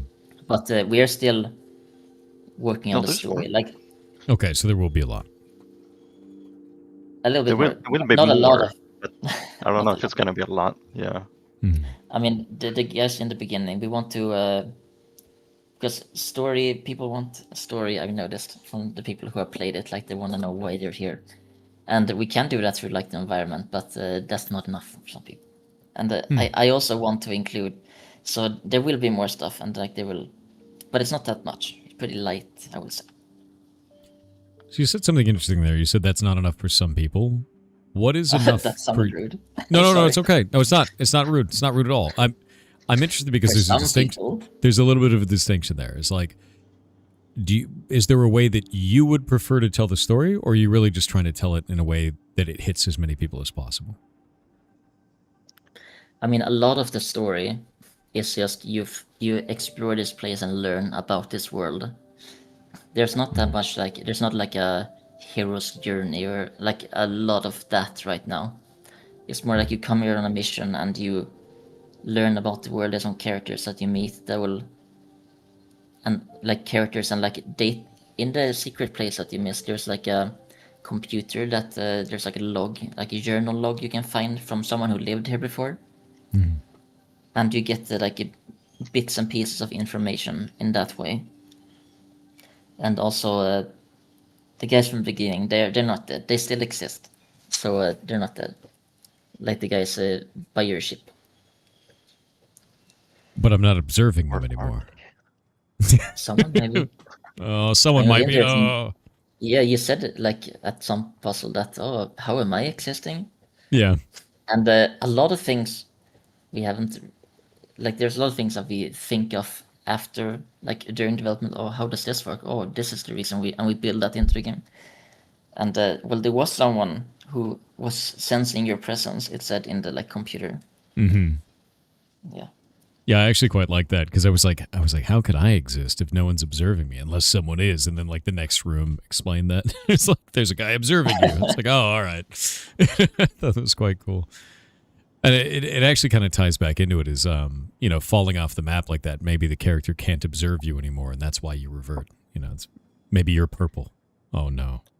That's smart. I didn't think about that. There you go. That's totally the reason. Yes, Totally, it's not because that's we it. need to We reset solved the it. player. No. We are changing them from yellow to purple right now. You're totally purple. It makes sense. Oh, no, that's cool though. I mean, like you set up a really neat world, and putting the lore in that is always going to be difficult. And I think anytime you're trying to ever tell a player's story, it's always going to be hard. No matter what. And there are a million permutations of types of people with that. I think the funniest piece of feedback I've ever received with that is I had this kid contact me and he said that my game had no story in it. And I was like, that's really interesting. Like, what? It's a narrative RPG is what I'm working on, right? And I talked to him for like 20 minutes, and he was like, I was like, did you just not like it? Is it just not hitting with you? Like, whatever it was. And then by the end of it, he said he doesn't like reading, so he skipped it. Yeah, I heard about that. It's like, that was pretty funny.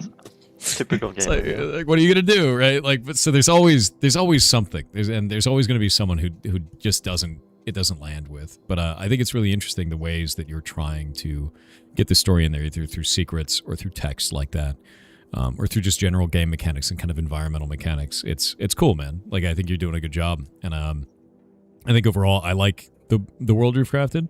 I'm interested in seeing more of it. And I did like those little secrets there that were giving away a little bit of lore. Like, even just the evolutions of life form. Like, as it gets older, it gets more and more stable, kind of a thing. So it's not reverting when you don't look at it. Now it stays, but it stays in physics. I thought that was quite cool, and it makes me more interested in the game overall. I was inspired by like a axolotl, like the life cycle of an axolotl is kind of inspired like a jellyfish axolotl type thing. Axolotls It's are like cool as hell. in the egg. Yeah. Oh, that's really neat. So I'm going to ask you a hard thing, and I'd like an answer from each of you. Your game is really cool, to be clear. I think it's fantastic. I think it's going in a really cool direction. I'm excited for you guys to launch. And every developer knows their game better than anyone else. So I would like you to call your baby ugly and tell me what is wrong with your game. Oh, I know this one. Walking backwards, for sure. Oh, Really? 100%. Yeah, that is not something I like having. It's fine having a couple, but it's like it feels like too much. Yeah, like you have to walk backwards into door, like every door almost. You have to look backward, and when you were pausing the ball falling into the hole, some people look straight into the ground the whole time and walk on the path back over to it. And sometimes that leads like, they fall into the hole because they couldn't see where they were walking. But I mean, when you're more comfortable with where things are, like the spatiality of it, then you can like look up a bit more and have more freedom of movement. But that's really, I agree with Tom there.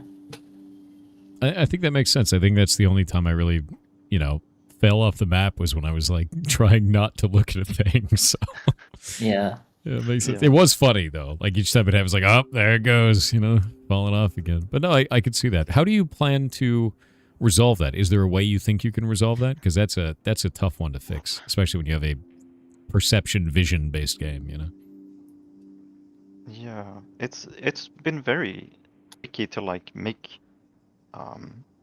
It's not super hard to like make a puzzle with a mechanic, but it's hard to make a puzzle where the end state is you not walking backwards, and it's not like very gimmicky solution like, oh, you solved the puzzle and now everything gets destroyed and then the door opens, something like a gimmicky solution like that. So it's hard to get the end state to be not walking backwards and not being able to sequence break other stuff, like bringing a ball with you.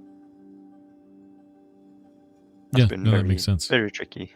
One way you solved it was there's one place where the door broke, like Yeah. it just fell over, because that time the ball is locked into the wall slot thing, and you don't need to go backwards into the door because the door is just broken on the ground, so you can walk into it. And we try to do that as often as we can, I guess. Yeah, I did notice that there are times where it just locks you in, locks the ball in, so you can't really get to it. And I thought that was clever because, it's the portal problem of the companion cube at that point. Yeah, exactly. Like in the last puzzle, where you have 2 pink balls, we could do the same where we lock the ball you put in the slot, but then if you put it in the slot and you jump down, you would, as it would be right now, you would soft lock yourself, right? So you would either have to kill yourself, or we have to put in something that like resets the ball. And you could do that, but it also feels a little wacky. Yeah. I thought you did a really good job with that, though, because it did feel like, oh, man, I want to take it with me. And I kept trying to figure out, like, is there a way I could do this? Is there just the right angle? And it was like, no, you set it up just in the right way where that isn't possible, which I thought was cool.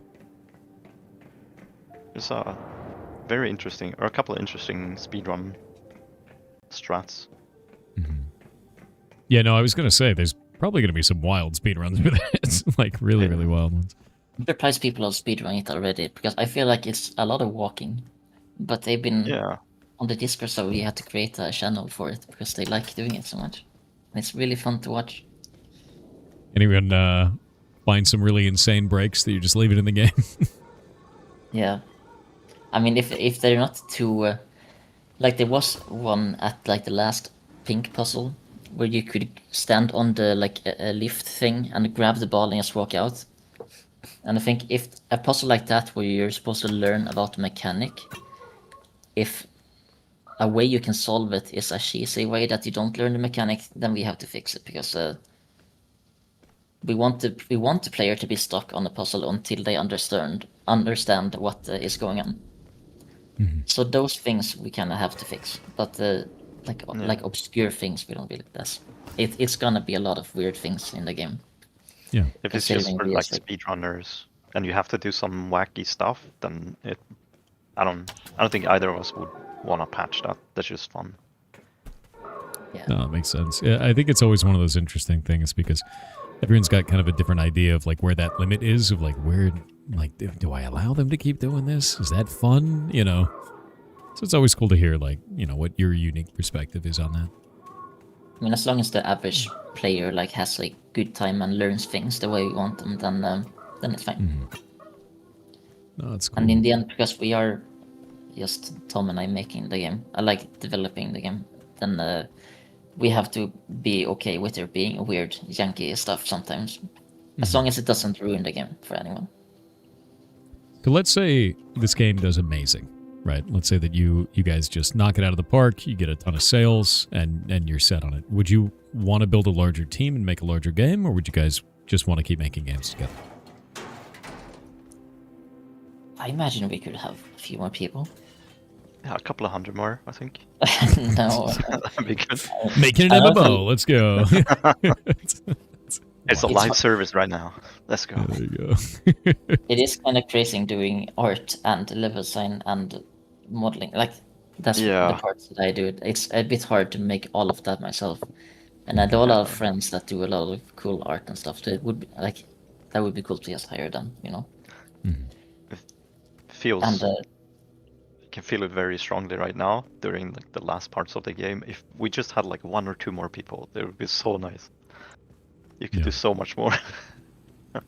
No, that's fair. Yeah. It's always the difficulty, of like, do we need more people? I want more people, but can we afford those more? Like the whole difficulty with it. We have been like asking friends for like graffiti and stuff. Like we do graffiti trades with other game developer friends. Mm-hmm. So like there was one with our friends at Toem. They made a graffiti for our game. The art is there, and we made one for there. So that like things like that are really fun. But that's just like a bonus thing in the environment, I guess. Mm-hmm. No, that's awesome, also, dude. Off topic, I saw in chat people want like a mirror mechanic. I'm I gonna thought post about this that. video. I thought about a mirror earlier, and then I was like, but then you have to show the player model and everything else that goes along with it. Oh, you've sent Yeah, something. actually, Let's see. I've already showed this, so it's not I guess it's out already. You got a light. Oh, it's like a screen, like a computer screen there. Yeah. It's a camera. Oh, that's even crazier than a mirror mechanic. Oh, that's really interesting, actually. Let's do that again. So can't see the ball, but it's being observed because you have the camera. That's so much more interesting than a mirror. and it's doable. It's feasible also. That's wild. No, yeah, that is really cool. That's really, really cool. Getting some Talos vibes from this, yeah. I wanted to show that one because that was a nightmare to make. Yeah. Like Tom, we have the way Tom checks if something is on the screen is already pretty complicated to me. So he tried a lot and he couldn't figure it out. So I do a little programming also, not that much, but I do a little programming. So I made it so when the camera, your view covers up a part of the monitor. If you cover up half the monitor, then it generates a quad, like a square, where the half of the square is black and the rest is transparent. And there's a copy of that square in front of the camera. So it covers up the camera. So it's like another player viewer through the camera. Yeah. But it's covered up by the same area that's covered on the screen. That's cool. And it's not pixel accurate, but that's the best we could do. We could. It's hard, okay? I was like thinking for a whole week. Totally understood. Also, I do love that you had Baba as you open at the bottom there. Did I? Yeah, No, that's like symbol there. it's like a guy jumping on the screen. Yeah. It's a little, whatever those are called, like the desktop pet. Oh, is it like a desktop pet of Hempuli?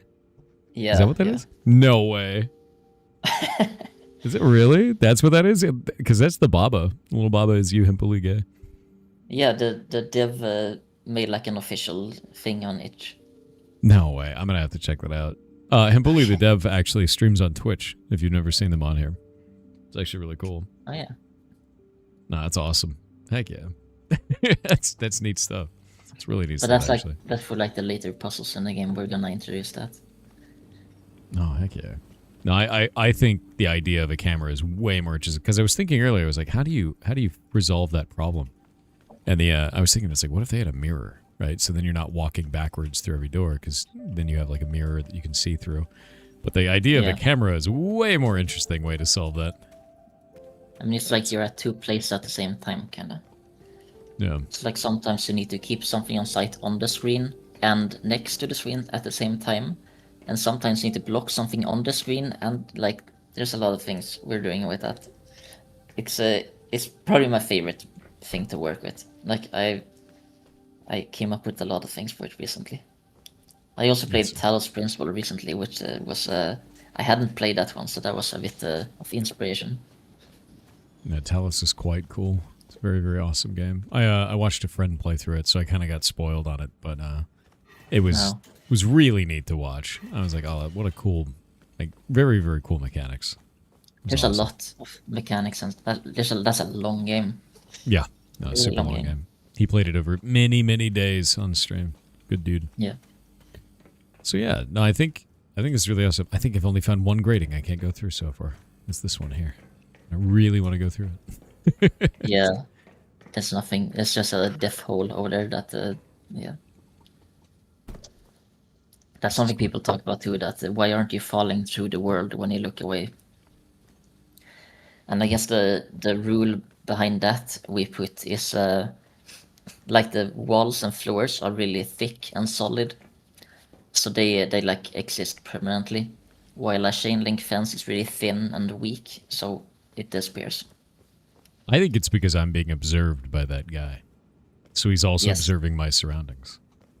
Yes, he's looking at the floor, like the spot below you is looking at. He's looking at your feet. Yeah, he's The whole. Wait, I don't have any. Oh no. I tried to look for them and they're not there. The horror. Maybe we should use the when for the camera we need to make a player model. So that's a thing that we are dreading Yeah. Yeah. on the camera. I was But gonna say, when you asked about other consoles and stuff, we made a bunch of decisions early on to like try and lighten the workload, such as like the controls for the games are super easy.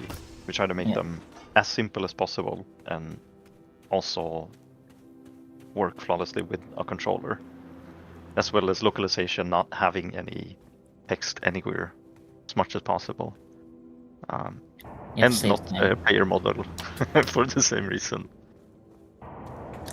But I think the camera is like very like old TV, so it's maybe we can get away with some stuff there. I hope. I have another difficult question. You ready? It's the bane of all indie devs. Yes. So, what do you think you're going to sell the game for? That's a tough one. I mean, Money. yeah, we're gonna shawarma. I think one shawarma per game. Which one? No. But I've been saying like $14.99 is the thing we've been thinking about. So like 15 Yeah. bucks. Yeah, no, that's great. I don't think I would even think about it at that price. That's good. That's really good. Yeah, I mean, because it's gonna be a kind of a short game, like the length of. Well, I mean, we don't know the length exactly. It's hard to say because everyone plays at different lengths. But like it's about the length of like the first Portal, I would say. Mm-hmm. I think, Tom. I'm not completely sure. Yeah, I don't remember how long the first Portal is. It's like 3-4 hours, right? Something like that. Yeah. Shorter. Yeah, That's great. we've been eyeing 15, but it's also a couple of people have mentioned like we should charge more. But I think like I'm people would not get sure. angry because it's too short for them. You know. Mm-hmm. I mean, I Yeah. see negative like reviews and comments all the time. It's like, oh, this is too much money for this length of the game. But at the same time, like we've been working on this so long, so I can't charge cheaper for it. You know? Yeah. Yeah, but some people also say like, oh, it should be 1 hour per $1, which is No. Per dollar. insane. Yeah. But listen, Yeah. but that works for like a roguelike, like an infinite type game, where there's infinite. Yeah. The infinite money. Yeah, exactly. Yeah, I don't know. That's why I never agree with yeah. that stance of like $1 per hour, and I hear it all the time, and it doesn't make any sense because if you wanted that, then you'd only have infinite replayability games, but then you're missing out on games as experiences. You're missing out on games that make you feel differently afterwards, rather than just number go up. I could play an idle game. I could play old school RuneScape forever, right? You know, like I could play an idle game forever. I could play Progress Quest forever. That doesn't mean I want to pay $1 billion for it, you know. And that's why it never makes sense to me. And like, especially with a game like I don't know, we can go play Beginner's Guide. I had crazy writer's block when I went to go play Beginner's Guide the first time, and I played it, and it fixed me. You know, like that's life changing for me. You know, having like a creative block and then playing this game and having it fixed. And I think the game's like $15, something like that. So like things like that are so impactful. You know, you can't, and I think it's only like 2-3 hours long. It's not even a super long game. So the idea of that is always silly to me. You know, I think that games as experiences is really how I do it. I judge if I got good value out of a game based on how I feel when I'm done with it, if that makes sense. Yeah, exactly. I played a game that's called Split with periods in between each letter, which is like, I think it was like 40 minutes long in total to like do both endings. And I would easily pay like 10 euros for that. But I think it's like 2 or 3. Whoa. Yeah, I freaking love that game. Yeah. No, that's awesome. That's really cool. Cause like, that's kind of how it should be though. But yeah, no, I do hear that narrative quite a lot. And I find it, I guess, I don't think those people are wrong for trying to find like a way to pin value on the things that they're buying. But I just find it to be, the calculation doesn't make sense, if that makes sense.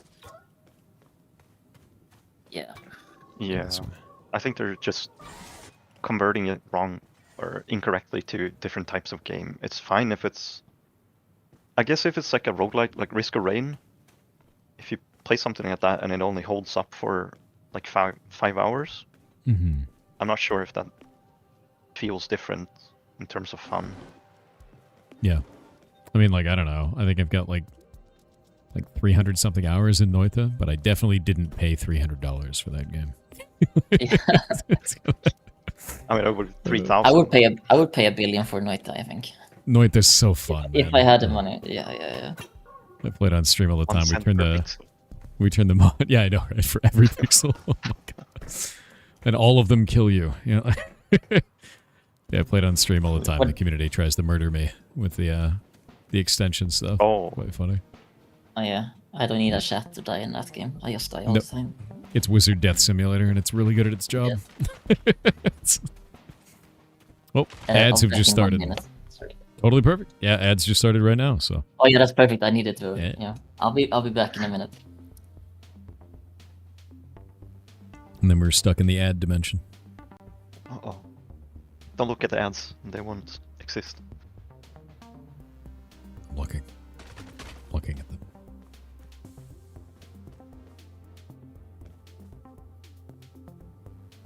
Chat only helps? Yeah. Did you know that streamers are actually purple? Did you know that? When you don't look at them, they disappear. That's how it works. You know that? Is it true you wear wigs? Yeah, but I named my wig Chat. So, you are actually my wig. Congratulations. What is that emote, dude? Silence brand emote? Hell yeah. I need to put the spider with the laser eyes, dude.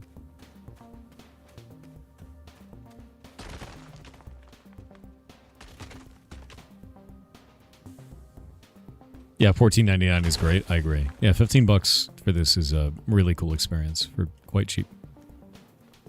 It's the right price, I think. I agree. You're a Strand? Are you the first Strand type viewer? Is it?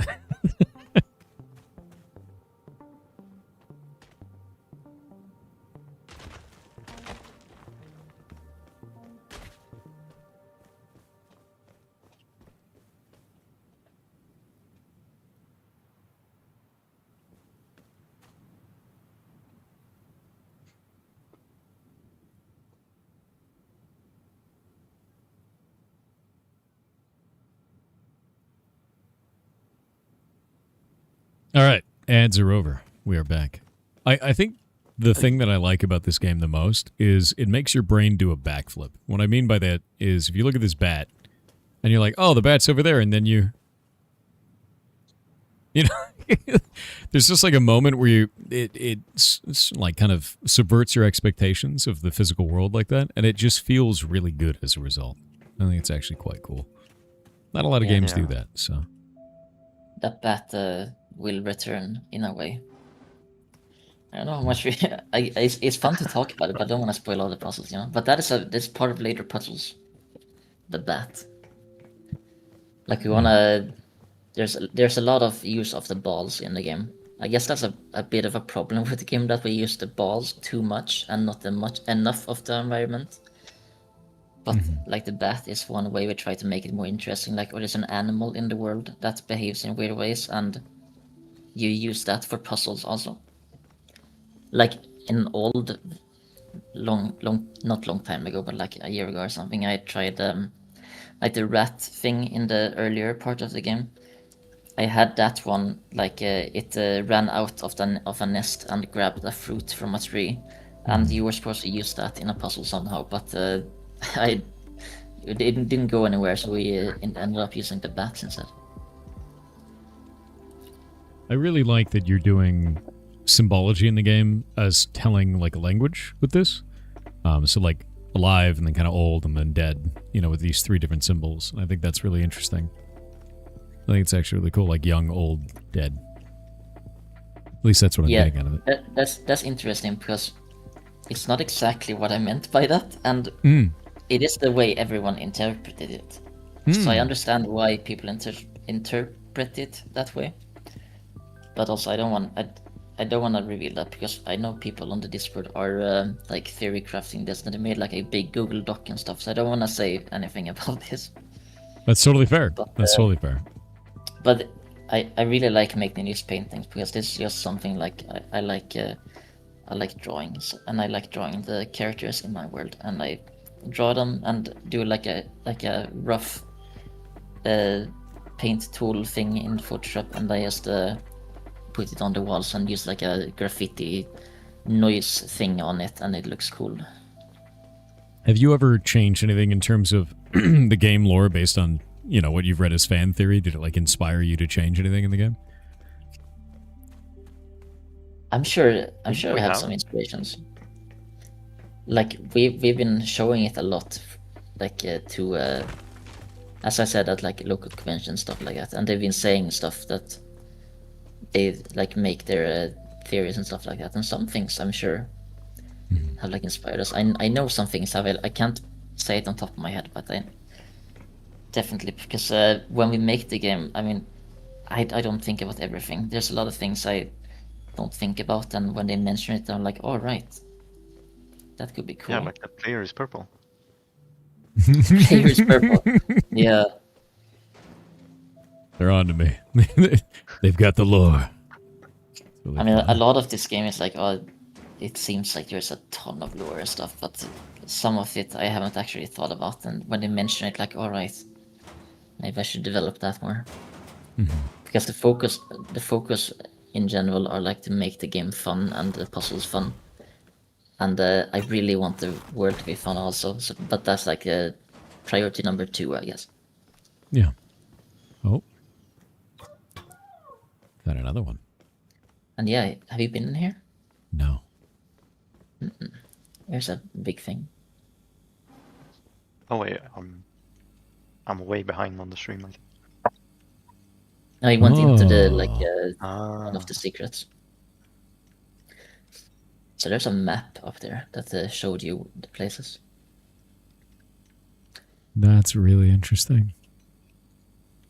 You are here. And those are the 3 doorways that we got through on each one of those. No, this is really quite cool. This is quite funny because you see the middle painting. Mm-hmm. It's like it's a big, big fat cube and a small thin thing. And that's the thing I was talking about before. Like the big thing exists longer, and the thin. Because okay, maybe I shouldn't talk about this. it's like I made up like a physics system or whatever for how everything works logically. So No, I think it's that's cool, though. particles. Yeah. I think it's really cool that you've created a scenario where you have to explain to a person how their world works as the alien through writing, right? Yeah, because we couldn't use any like human language. Well, at least like pretty much no human language. Does the Almost alien like- language actually come out to something? Is it like a cipher, or is it just scribblies? All the has symbols mean meaning. something. Yes. Okay.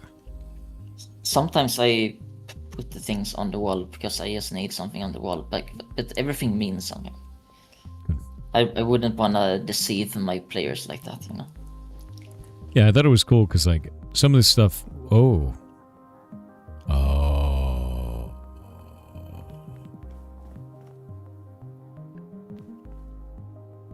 Man. So this is like the missed part of the game, I guess. Oh, I see what you've done here. All right. The second one was.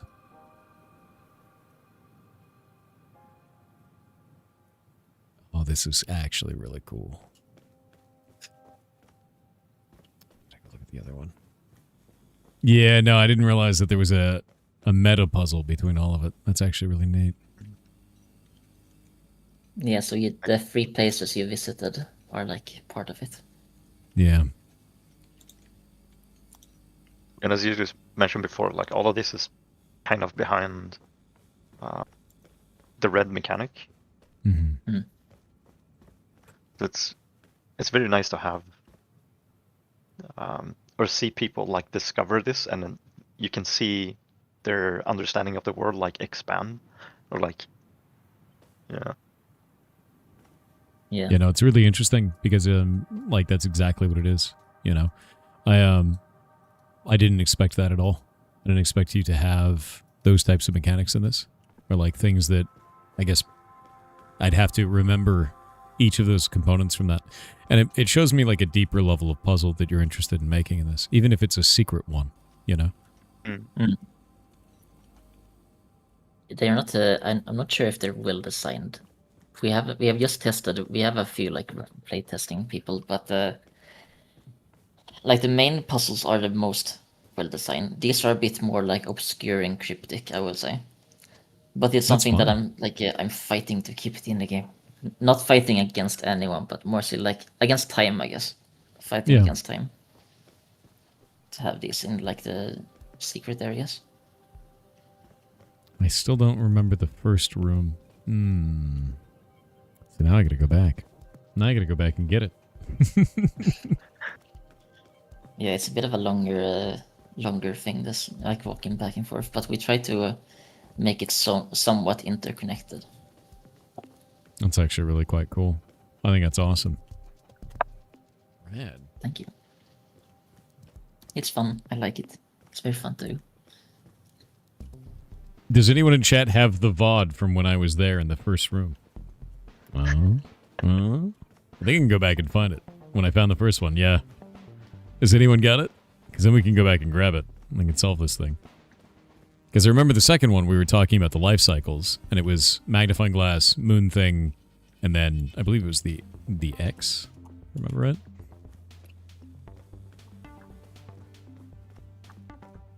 I think Which I looks have like the this. images somewhere saved. Well, actually, of course, I have them saved, but if you don't want to have to go back all the way, I can just send them here in the voice chat. It's way funner this way. Okay, okay. Only if I give bread to the mods? If I did that, then they'd gain sentience. We can't allow that. That's not good. Think of what would happen to Forrest.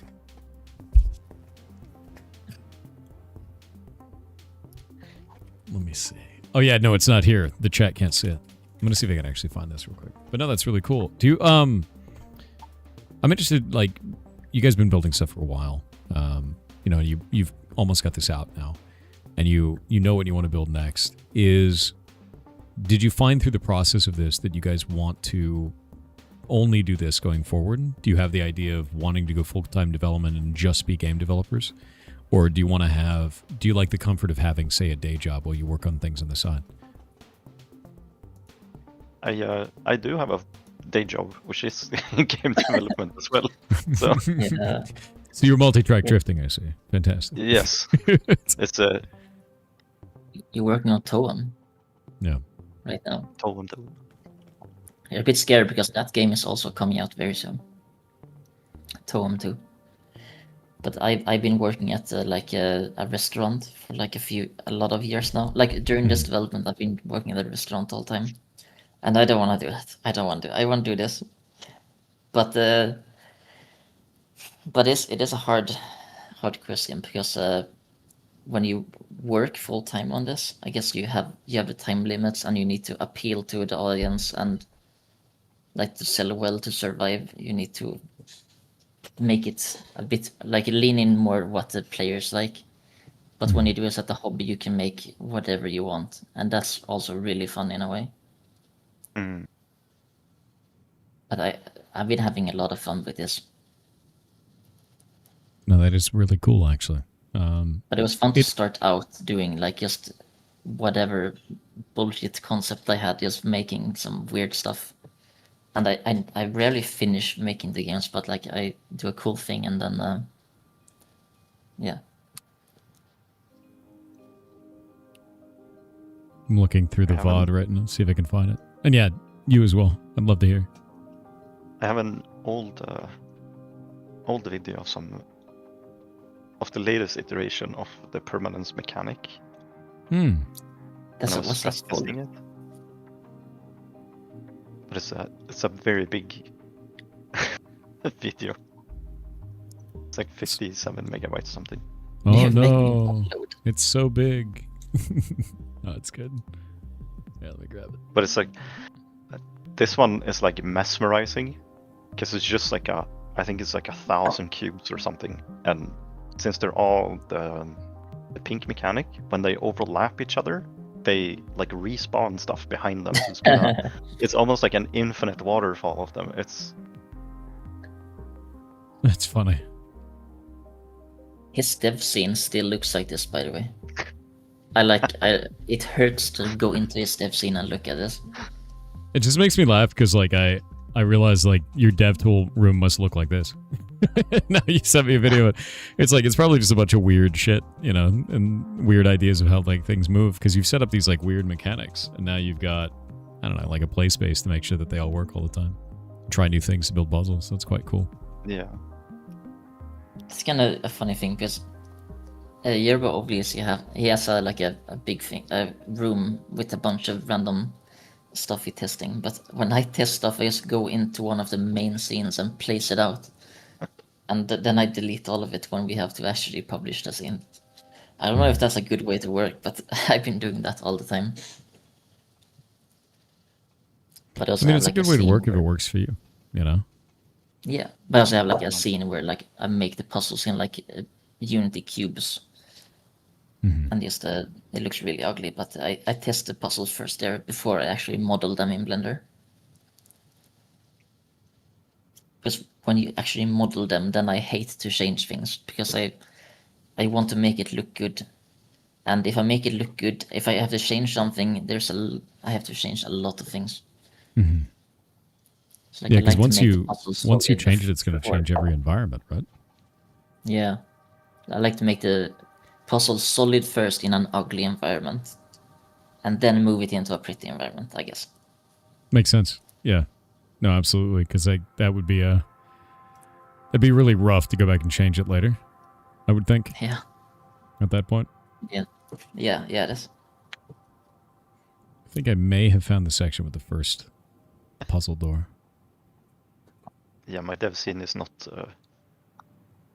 made for beauty, let's just say. It's kind of how that Made goes. for beautiful. Oh, dev rooms are always like that. I have all kinds of weird stuff. Oh, man. Yeah, there's only one other door I didn't find a way through in this. Is there? It wasn't a white lit Yeah, door the one, in the beginning. the dark room. Yeah, the one in the dark room. It's good because we have it's very dark in there right now because there's a bug where a lamp is not working, so it's just complete darkness. And but it's no one, like barely anyone is going in there, so we haven't actually fixed it yet. It's fair. Where is It is this? fixed, it's just not pushed. Oh yeah, exactly. Wait, I think I found the section of the VOD. Did I? I wiggle around so much in this playthrough. Because, like, the second time I played through it, and then the third, it was, like, trying to check every wall. Yeah. It's looking at everything. Well, we have Become like paranoid. we use the color associations to make it more clear to the player. Like the red ones are, you can walk into the red ones. Like the fences are red. And I guess that's the only thing that you've encountered in the game so far. I think I found it. There we go. Will this work? Nope. I think the third one is wrong then. Because that's the very first. Unless it's a different symbol above it.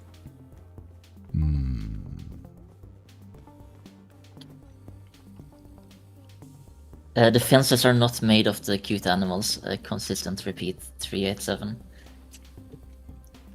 I saw someone post a horrible message in the chat. It's not true. No, they're not made of the cute animals, no. Or No, are no, they? it's the fences are so thin, so they like barely can hold on to their existence. It's really interesting. They're made like chicken Nice. nuggets, it's just the scraps of all the other permanents. No, no, no. These creatures are living good lives in their balls. I think it's just this last one that I got wrong. Because we've got this symbol. It's like the marker, and then the line out of it, and then that. Unless that one over there needs to be first. We'll have to see.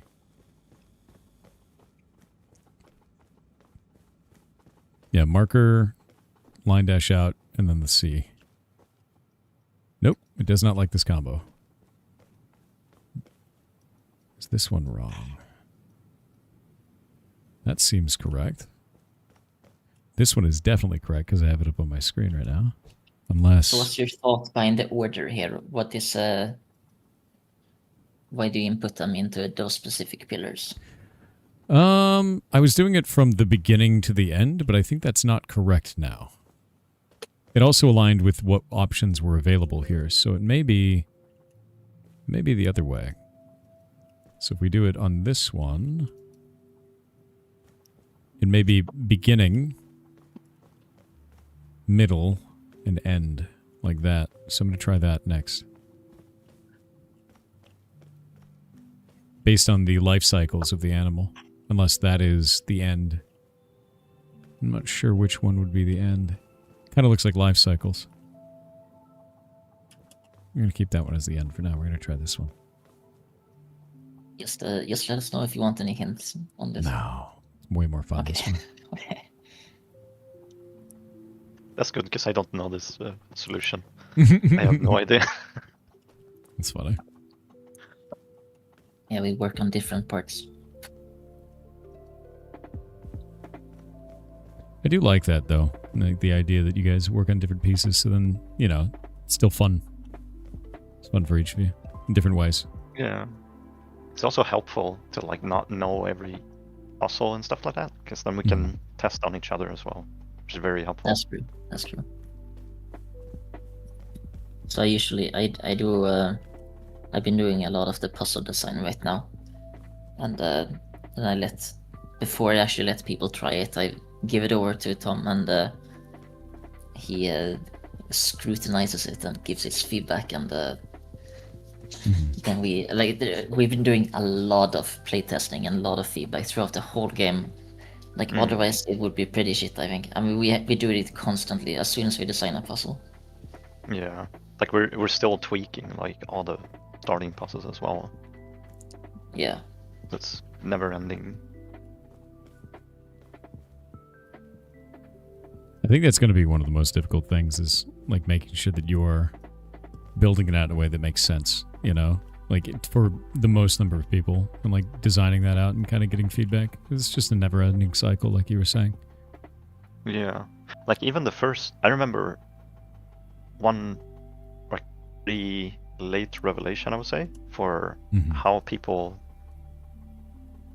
understand the mechanic or like human behavior. It's like people are very opposed to just walking backwards. That's a very not normal thing for, at least for people who are not very comfortable gamers, I would say. So for the first puzzle, it was very hard for people to get that you were supposed to walk backwards through the door. Did you get the connection with pillars there? I believe so. It does look like life cycle. on the top. Like it starts off with a full creature, and then it does this action, and then that produces what looks like an egg or something. Oh. Yeah, okay. That's That may not be what it is, but that's what I'm getting from it. It's like it's doing a thing where it produces an egg, and then that thing is there, right? It looks like life cycle. This puzzle was like, we were preparing for the demo, and I was like, okay, I really want the secret puzzle to be a thing. So it will probably change, but the pillars, the paintings on the pillars corresponded to the room that you were in. It's the connection. Yeah, but I couldn't tell what the room would be in that case, if that makes sense. Okay, yeah, that makes sense. Also, you can talk to the computer. It's just the UI is a bit weird. That's totally fine. No, this is really cool, and I love... Okay, you may not know this. stuff like this nerd snipes me, where I just want to sit here and like figure out what your symbols mean. I'd just be here for hours. It's like a huge problem. People have been trying. It's Partially okay with us recovered if you log. want to, you know. It's totally okay. You're allowed to. I love that, honestly. Yep. Yeah, everybody, yeah, even someone in chat's like, shit, gave him a cipher, exactly. Ooh. I really like this, actually. And I think that the deeper lore, the deeper kind of connection stuff on this is quite cool. Reminds me of Witness, if you've played through that before. Of Yes. You have this kind of like surface puzzle, and that's the game, but then there's something more, you know? Yeah, a lot of like recently with like Animal Well and Noita and those type of games, they do a lot of like huge secret things that like you complete the main game, okay, but if you really deep dive into it, you find all these cool secret things. Yeah. And I really like those things, but in this particular game, we try to make the main puzzle work first, and then I do this on the free time. But I really like the concept of having stuff like that. Yeah, I do as well. I think that's what made Noita so interesting to me is the main goal of the game, and many people don't even complete it, is just to get to the bottom, you know, to go complete gold. But then someone, you know, when you find out, wait, I can go to a parallel world. The moment you find out that, you know, and that moment when you realize you can go beyond the cursed wall, it just changes everything, man. And you start looking at the game totally differently. And I love that moment. And this, this is giving me that moment with your game, is you can now start looking at things very differently. I think that's really fascinating. Yeah. Awesome. I mean, just going to the surface with the pyramid was like crazy enough for me, like a while ago when I was starting out. Yeah. But yeah, that is what the secret red fence in the beginning, I kind of what to try to capture in a way there. I thought that was one of my favorite things, is like talking to the community, is even like you said, showing the pyramid. A lot of people didn't realize that there's like an above ground world there. Yeah. Like at all. Oh, it took my yellow guy away. I brought him all the way to the end. Yeah, you can't cheat. Yeah. So close. I was hoping. Well, anyway, we are almost at time, but I'm wondering, is there any advice you guys would have for newer developers? You know, like we run game jams and stuff like that. I talked about it before. I think we talked a little bit about this throughout the interview, but anything you guys would say that you'd want to give as advice to someone who's just starting out? Spend 5 years and remake the game 3 times. Don't do that. That's a great idea. That's fantastic. Yeah, redo all of it. Change engines even. Yeah, I mean, I guess the lesson from that would be that don't be afraid to redo the whole thing. I guess if it doesn't work, you can just try something else, I suppose. Yeah. Because the first ArcLight didn't work at all, and we took the feedback and okay, let's try again, and it became better. But for us, it was like I was learning 3D graphics through this game. Mm-hmm. So maybe we didn't need to spend 5 years on this, and maybe we and maybe instead make it. I hate saying that because everyone says it, but make smaller projects before. Yeah. But I don't get into a game jam. Is my main thing that I would do. Or actually, the thing I would do is find a thing that you think sounds fun to make. Not I want to make a roguelike, or maybe that's what you want to do, but I want to make a animal racing mechanic, let's say, and then you make a little small game around only that, or you want to make an inventory system and make a game around that, because that's the way I started. But I don't know if I'm a good example of anything, but that's how I started. No, it makes sense. I would say kill your darlings and make bigger changes when you're testing stuff. I feel like it's like a common pitfall for people, being afraid to change stuff in what they've made. So they're tweaking a value from 23 to 24 instead of going oh, let's try 100. Yeah. Or I don't know, let's just let's give the player 4 guns at the same time. Cause a mess, basically. Yeah, do big stuff. Don't sit and tweak. I still don't like changing things in this game. I want it to be the way I want it to be. That's And wrong. I guess, Julius. but that also works in a way because like make the game you wanna make, I guess. You know. But there was some things in the game that people have, but everyone wants a jump button and a run button. But I'm saying Not no, happening. we're not adding a jump button because that would ruin all the puzzles, and we haven't designed any puzzles around the jump button either. So sometimes some feedback we don't it doesn't work. We have to remake a lot of things for that to work. Totally fair. I do agree with that because it's funny because I did think about like why isn't there a jump button? And I was like, none of these puzzles can survive a jump button. Yeah. Yeah. Yeah. We could add It's it, also but like a centimeter jump. Oh, It's like I thought a they were little the ones that eat the wall. and you fall over and trip. Mm-hmm. I think that's one of those. Like, let's not add stuff just to have it. Mm-hmm. That's like Just add it because intentional. it like fits, you know. Yeah, exactly. Because adding a jump that like feels good and feels like you're actually jumping and moving around is, with the character controller we have, is like it gives you so much freedom. Because the character controller is also made to be very nice movement-wise. To just like, we don't have to care about what's on the ground. It's just like it handles all of that. Because you're not supposed to focus on if you can walk up the edge or like fine maneuvering. It's supposed to be about the core mechanic and thinking of the puzzles. So you want to remove all the other fluff parts. Totally fair. I think you guys have a right idea on that, you know, and I think that the game feels really good. I think you've got good advice for people, and you're doing an awesome job. So keep it up, and I can't wait to see your game, you know, out and playable. And I know that's the scariest thing imaginable, but you're doing a really good job so far. Yeah, So, it's very scary. With that, is there anything else you? you'd... Part is Oh, sorry. deceptively good. What did you say? No, you're saying this first part is deceptively good because we've been playtesting this first part for so long. Yeah, but if you playtested this one for so long, you learn a ton, and then the rest of the game is better too. So, yeah. Have that confidence. You're doing it. You're doing the thing. You're almost there. Yeah, I mean, I can't wait for people to see the what's it called? The camera puzzles. Yeah, camera Like, sounds really cool. That's gonna be so cool, just watching people look back and forth. I actually really love that.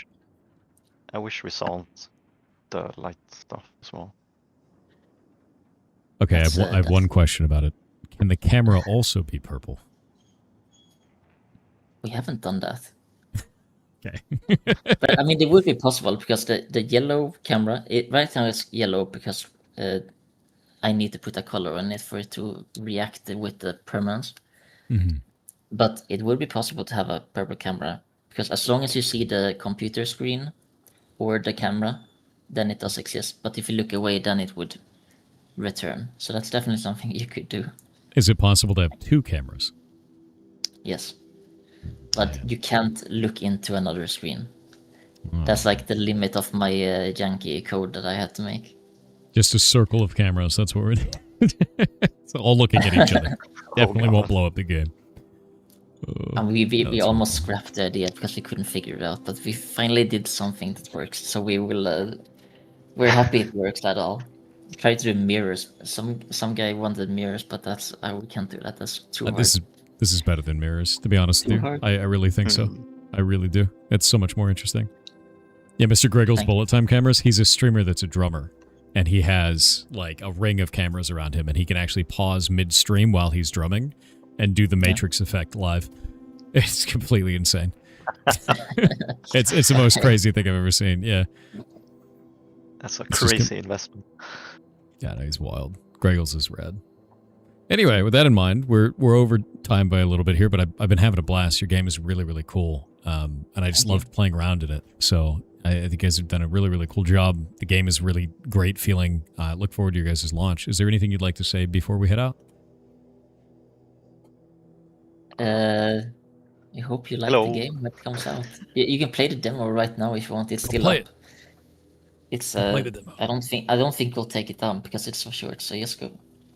If you want, you can play around with the falling pillar that launches blocks away. And yeah, if you wishlist the game, you're telling Steam to advertise it to more people. Please go wishlist it if you're interested in this. Phenomenal, honestly, really, really cool game. Yeah, we're posting updates sometimes on the Discord if anyone's interested in that. Rock on. Like sometimes I draw doodles of the characters in the game and I post them there. No, The it's really current cool. world record for the speedrun, I think, is 5 minutes, 7 Yeah, seconds. 5 minutes and 8 seconds. Yeah, something like 8 that. seconds. Absolute mutant. That's I was that's wild. watching him Games. live. I was watching him live and he had a heart rate monitor and it was spiking. It's No really way. funny. I'm also linking out the Discord to all of you guys, so you have access to Discord. On your guys' end, if a bunch of people join at the same time, you might get a yellow indicator at the top. You'll have to resolve that because if you don't, no one can join. It's just kind of funny. Oh, A what? Yeah, Yellow indicator. it might show up at the top of the Discord. It's only if too many people click the button at the same Oh, moment, and then Discord yeah, thinks it's under attack, which is funny. But what are you gonna do? Yeah, we had that when we opened the demo. Yep. There have been a lot of people advertising Mr. Beast in the chat. Oh, you're getting the same thing. You're getting the same Yeah. thing. So we've been tracking that. We ban. Actually, we don't ban them. We have to time them out for about a week. Those are Yeah. real people, and they're getting compromised. And we don't know what the method is, but when they get compromised from that, it hits their email, it hits all of their social media accounts, it hits sometimes their bank accounts. It'll use their Steam to buy like Steam credit and all kinds of stuff. It's horrific, man. Like it's really bad. And my Discord's 130,000, so it's a ton of people, right? holy And shit. with that, like we're getting like 40 to 50 of those a day, and we have for 8 months, man. Like it is so long. And so we time them out for a week and then try to work with them to get their account back if we know who they are. And if we can't, then we just have to ban them because like these accounts are just owned like that. And we get them every day, every single day, like 40 to 50 a day. And it's like the grand majority of moderation work now is just that. And they post Mr. Beast crypto, and that's it. We have no idea what's doing it. It's weird too because most of the people who get owned with this, they have 2-factor. And they're using like phone-based 2-factor and everything, and it's just gotten into everything they own. And the only thing I can think of is that it's malware on the phone. That's all I can think of at this point because I have no idea how you could compromise everything they have when they have 2-factor on the phone, unless it's in the phone, you know. I mean, they have to Super like download something, right? Like open a link or download something. Yeah, at first I thought it was like from like sessions, or like maybe they were doing like a session token stealer, like on the PC or something like that. But from people who like change their passwords, which clears all your sessions, they get immediately recompromised again. And even if they're doing it on a separate device, so it's like, what's going on here? Like, it's super weird. That's spooky. I've never seen anything like That's it. It's scary. super strange, and we see it every day. And I talk about it all the time in the community. So I think it's funny because like everybody I've asked, I've like, have you seen Mr. Beast crypto thing before? They're like, yeah, I see it in every Discord I'm in. It's just everywhere. And whoever is doing this, whatever group is doing this, that Discord exploit portion is just one piece of the octopus. It's like one tentacle of this because it hits everything and it hits it all in different ways, you know. So nasty. You guys going are on saying for the a same. while. I remember Yeah. seeing that. Yeah, it Mr. started. Beast scam thing. I think it started like October last year. Is when I first started seeing it really, and like I think that's when it started to pick up. You know, when we saw that, and we just don't know what causes it. There's a lot of theories, but no one's really tacked it down. And it's funny because I don't think anyone from the security community has really done a deep dive investigation on this one. And it's likely, to me, it feels like it's the most prevalent attack online right now because it's just everywhere. It's absolutely everywhere. So Probably NPM, you know. yeah, you're not even wrong. Probably. Based on recent Probably. events, yeah, it probably is. Yeah, Oh. it's a good NPM. guess. Have you gotten maybe not you, because you probably have a private Steam profile, but it's like so many bots making clone accounts of your friends and adding you on Steam? Yeah. You seen that? No, I've seen that. I've also seen, they make clones of me all the time. You go to TikTok, you look up pirate software, there's like 50 accounts that are me, right? But are not me, you know? Same thing for any content creator. You see a million of those. There's an interesting route with that where we see it quite a lot. And I need to tell all of you this right now. If anyone ever tells you, oh, I'm totally pirate software, go to this social media to talk to me. No, it's bullshit. It's 100%. It's 100% bullshit. So like, what they'll do is they'll contact them. They're like, oh, you want to get some advice? Here, contact me on Telegram. And then they get him into Telegram and then they scam him out of money. And then like it's like a paid service in there and they masquerade as me. And they do it to everyone. Like Doug's got like 50 accounts on there too. It's just how it goes. But yeah, they do the same thing on Steam. They'll do it to random people too. And they'll just, they find out who your friends are and then they go after you, based on, and they make it seem like it's your friend. It's really scary stuff. But yeah, no, weird. Sorry, that just went off on a crazy tangent just because like that's the thing I see every day. Like, every day, dude. Yeah, that's crazy. Mr. Beast is really doing a lot of work. He's doing a lot. He's out there personally sending all of those messages. I can't believe it. Just trying to make you win money. It's crazy. Yeah, I know, right? Yeah, no, it's all crypto too. It's like a super weird crypto thing. It's and that phone picture of a tweet as well. Yeah, and if you're wondering what this is, we just got one of them in. Let's see, at 5:37 a.m. So there's one 3 hours ago. Thankfully, not a big wave of them, but this is what it looks like. And it's just they post 4 images of Mr. Beast crypto. That is just fake, and like that's it. And there's no. We've looked at the images. There's like no weird hidden package in there or any of that kind of stuff. Let me pull this up for you guys. Yeah, there. And it's just like, it's super weird. It's such a weird thing. I don't know what that is even doing. Everyone just makes fun of it. It's like, I have no clue. Maybe it's a decoy. That's what I'm wondering. Like the only thing I can think of is that it takes you to some website that's compromising people. And it's preying on people's like, oh man, I got to make money kind of a thing. But like, it does nothing. Like, those images do nothing, and we just have people report them, and then we just shut them down. Yeah. Yeah, at least one server I'm in gets hit by these a week. It's a big botnet. Yeah, like I said, we ban 40 to 50 people a day doing it, and it's 100% a big botnet. And it's a botnet made of real people. Even people that we've had in the community for like 2+ years, they get hit by it, and we just, what do you do? It sucks. Anyway, tangent aside. If anyone in the chat wants to... ask about like how the object permanence logic works, I can nerd out in the Discord chat. Just at me, and I will write paragraphs of stuff. Do it, yeah, most definitely do it. Because this is maybe really I will. Maybe I won't spoil stuff. Maybe you should spoil everything and then tell everyone it was a lie, and then they'll never know if it was true. Yeah, half of the things I say are lies. I think the end of the game is just a big JK.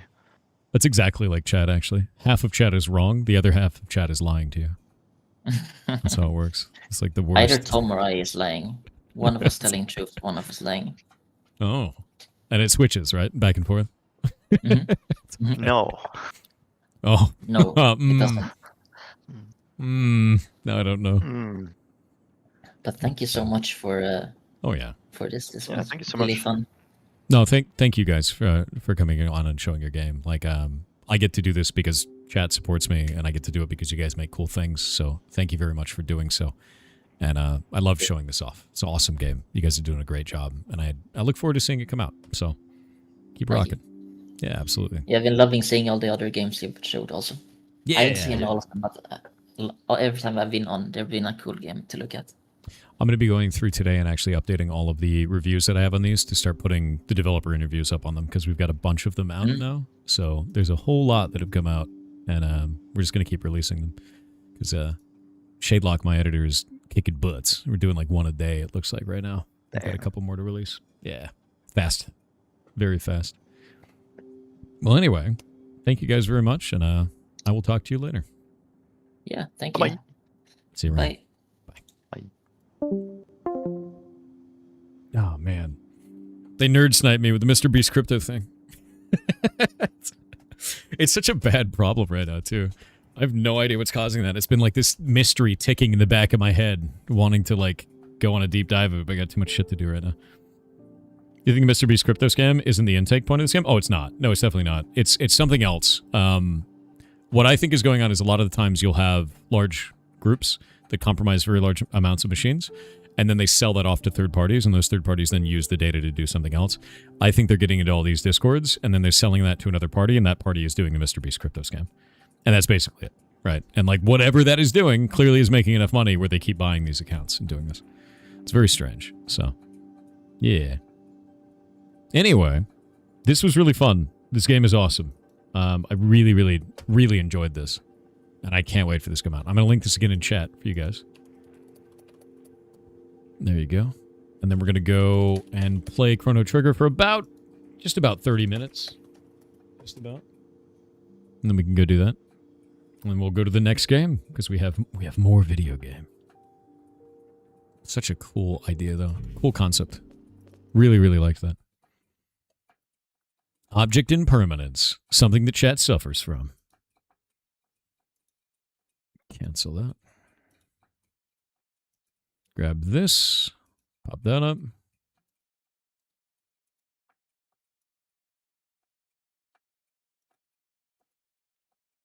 Come on, music. There's the music.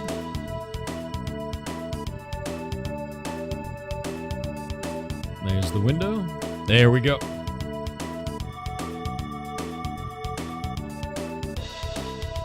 Can't say we suffer from a video game. Oh, I can. Chat suffers from itself. How many more? One more. In about 30 minutes. Nah, it's really cool. Like, honestly. And I hope they do really well. It's nice to see more puzzle devs, you know? And it's hard to find developers that want to make puzzle games like that. It really is. It's not your fault you keep disappearing. I have no idea what you're talking about now. Oh, wrong button. Wrong button again. Wrong button again. Don't worry about it. I don't want to talk about it. Now I fixed that. This never happened. Didn't happen. We're not talking... Don't worry about it. Don't worry. The bit is over. I failed. Puzzle games have a dedicated audience. I agree. Make sure this did not break everything. Alright, good. We're good. It's good. We're good. Every time you stop streaming, you stop existing. You know, you're not actually wrong. That is actually true. When I'm not streaming, I'm technically dead. Well, I'm not really dead either. I'm more of in a state of stasis. Hibernation, as it were. And I return back on, you know, existing in the universe when the stream starts back up. What are people but not memories? I would say that people are a disgusting collection of secrets, really. It's true. It's true. Oh, wait, is there a thing in this one, or is it in the other one? I don't remember. Robots and rats, dude.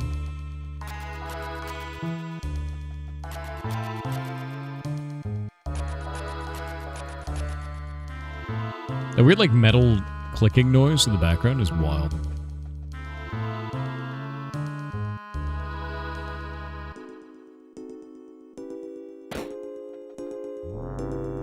Yeah, miserable little pile of secrets. Exactly.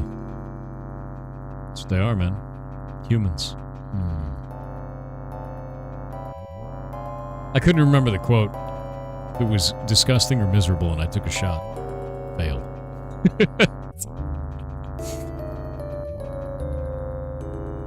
There it is.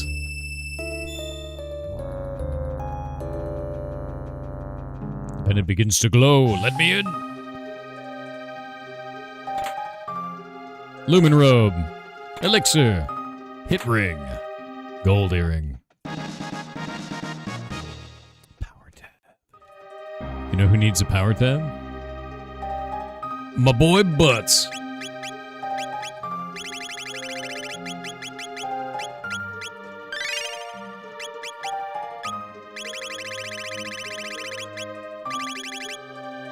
Strike plus 10.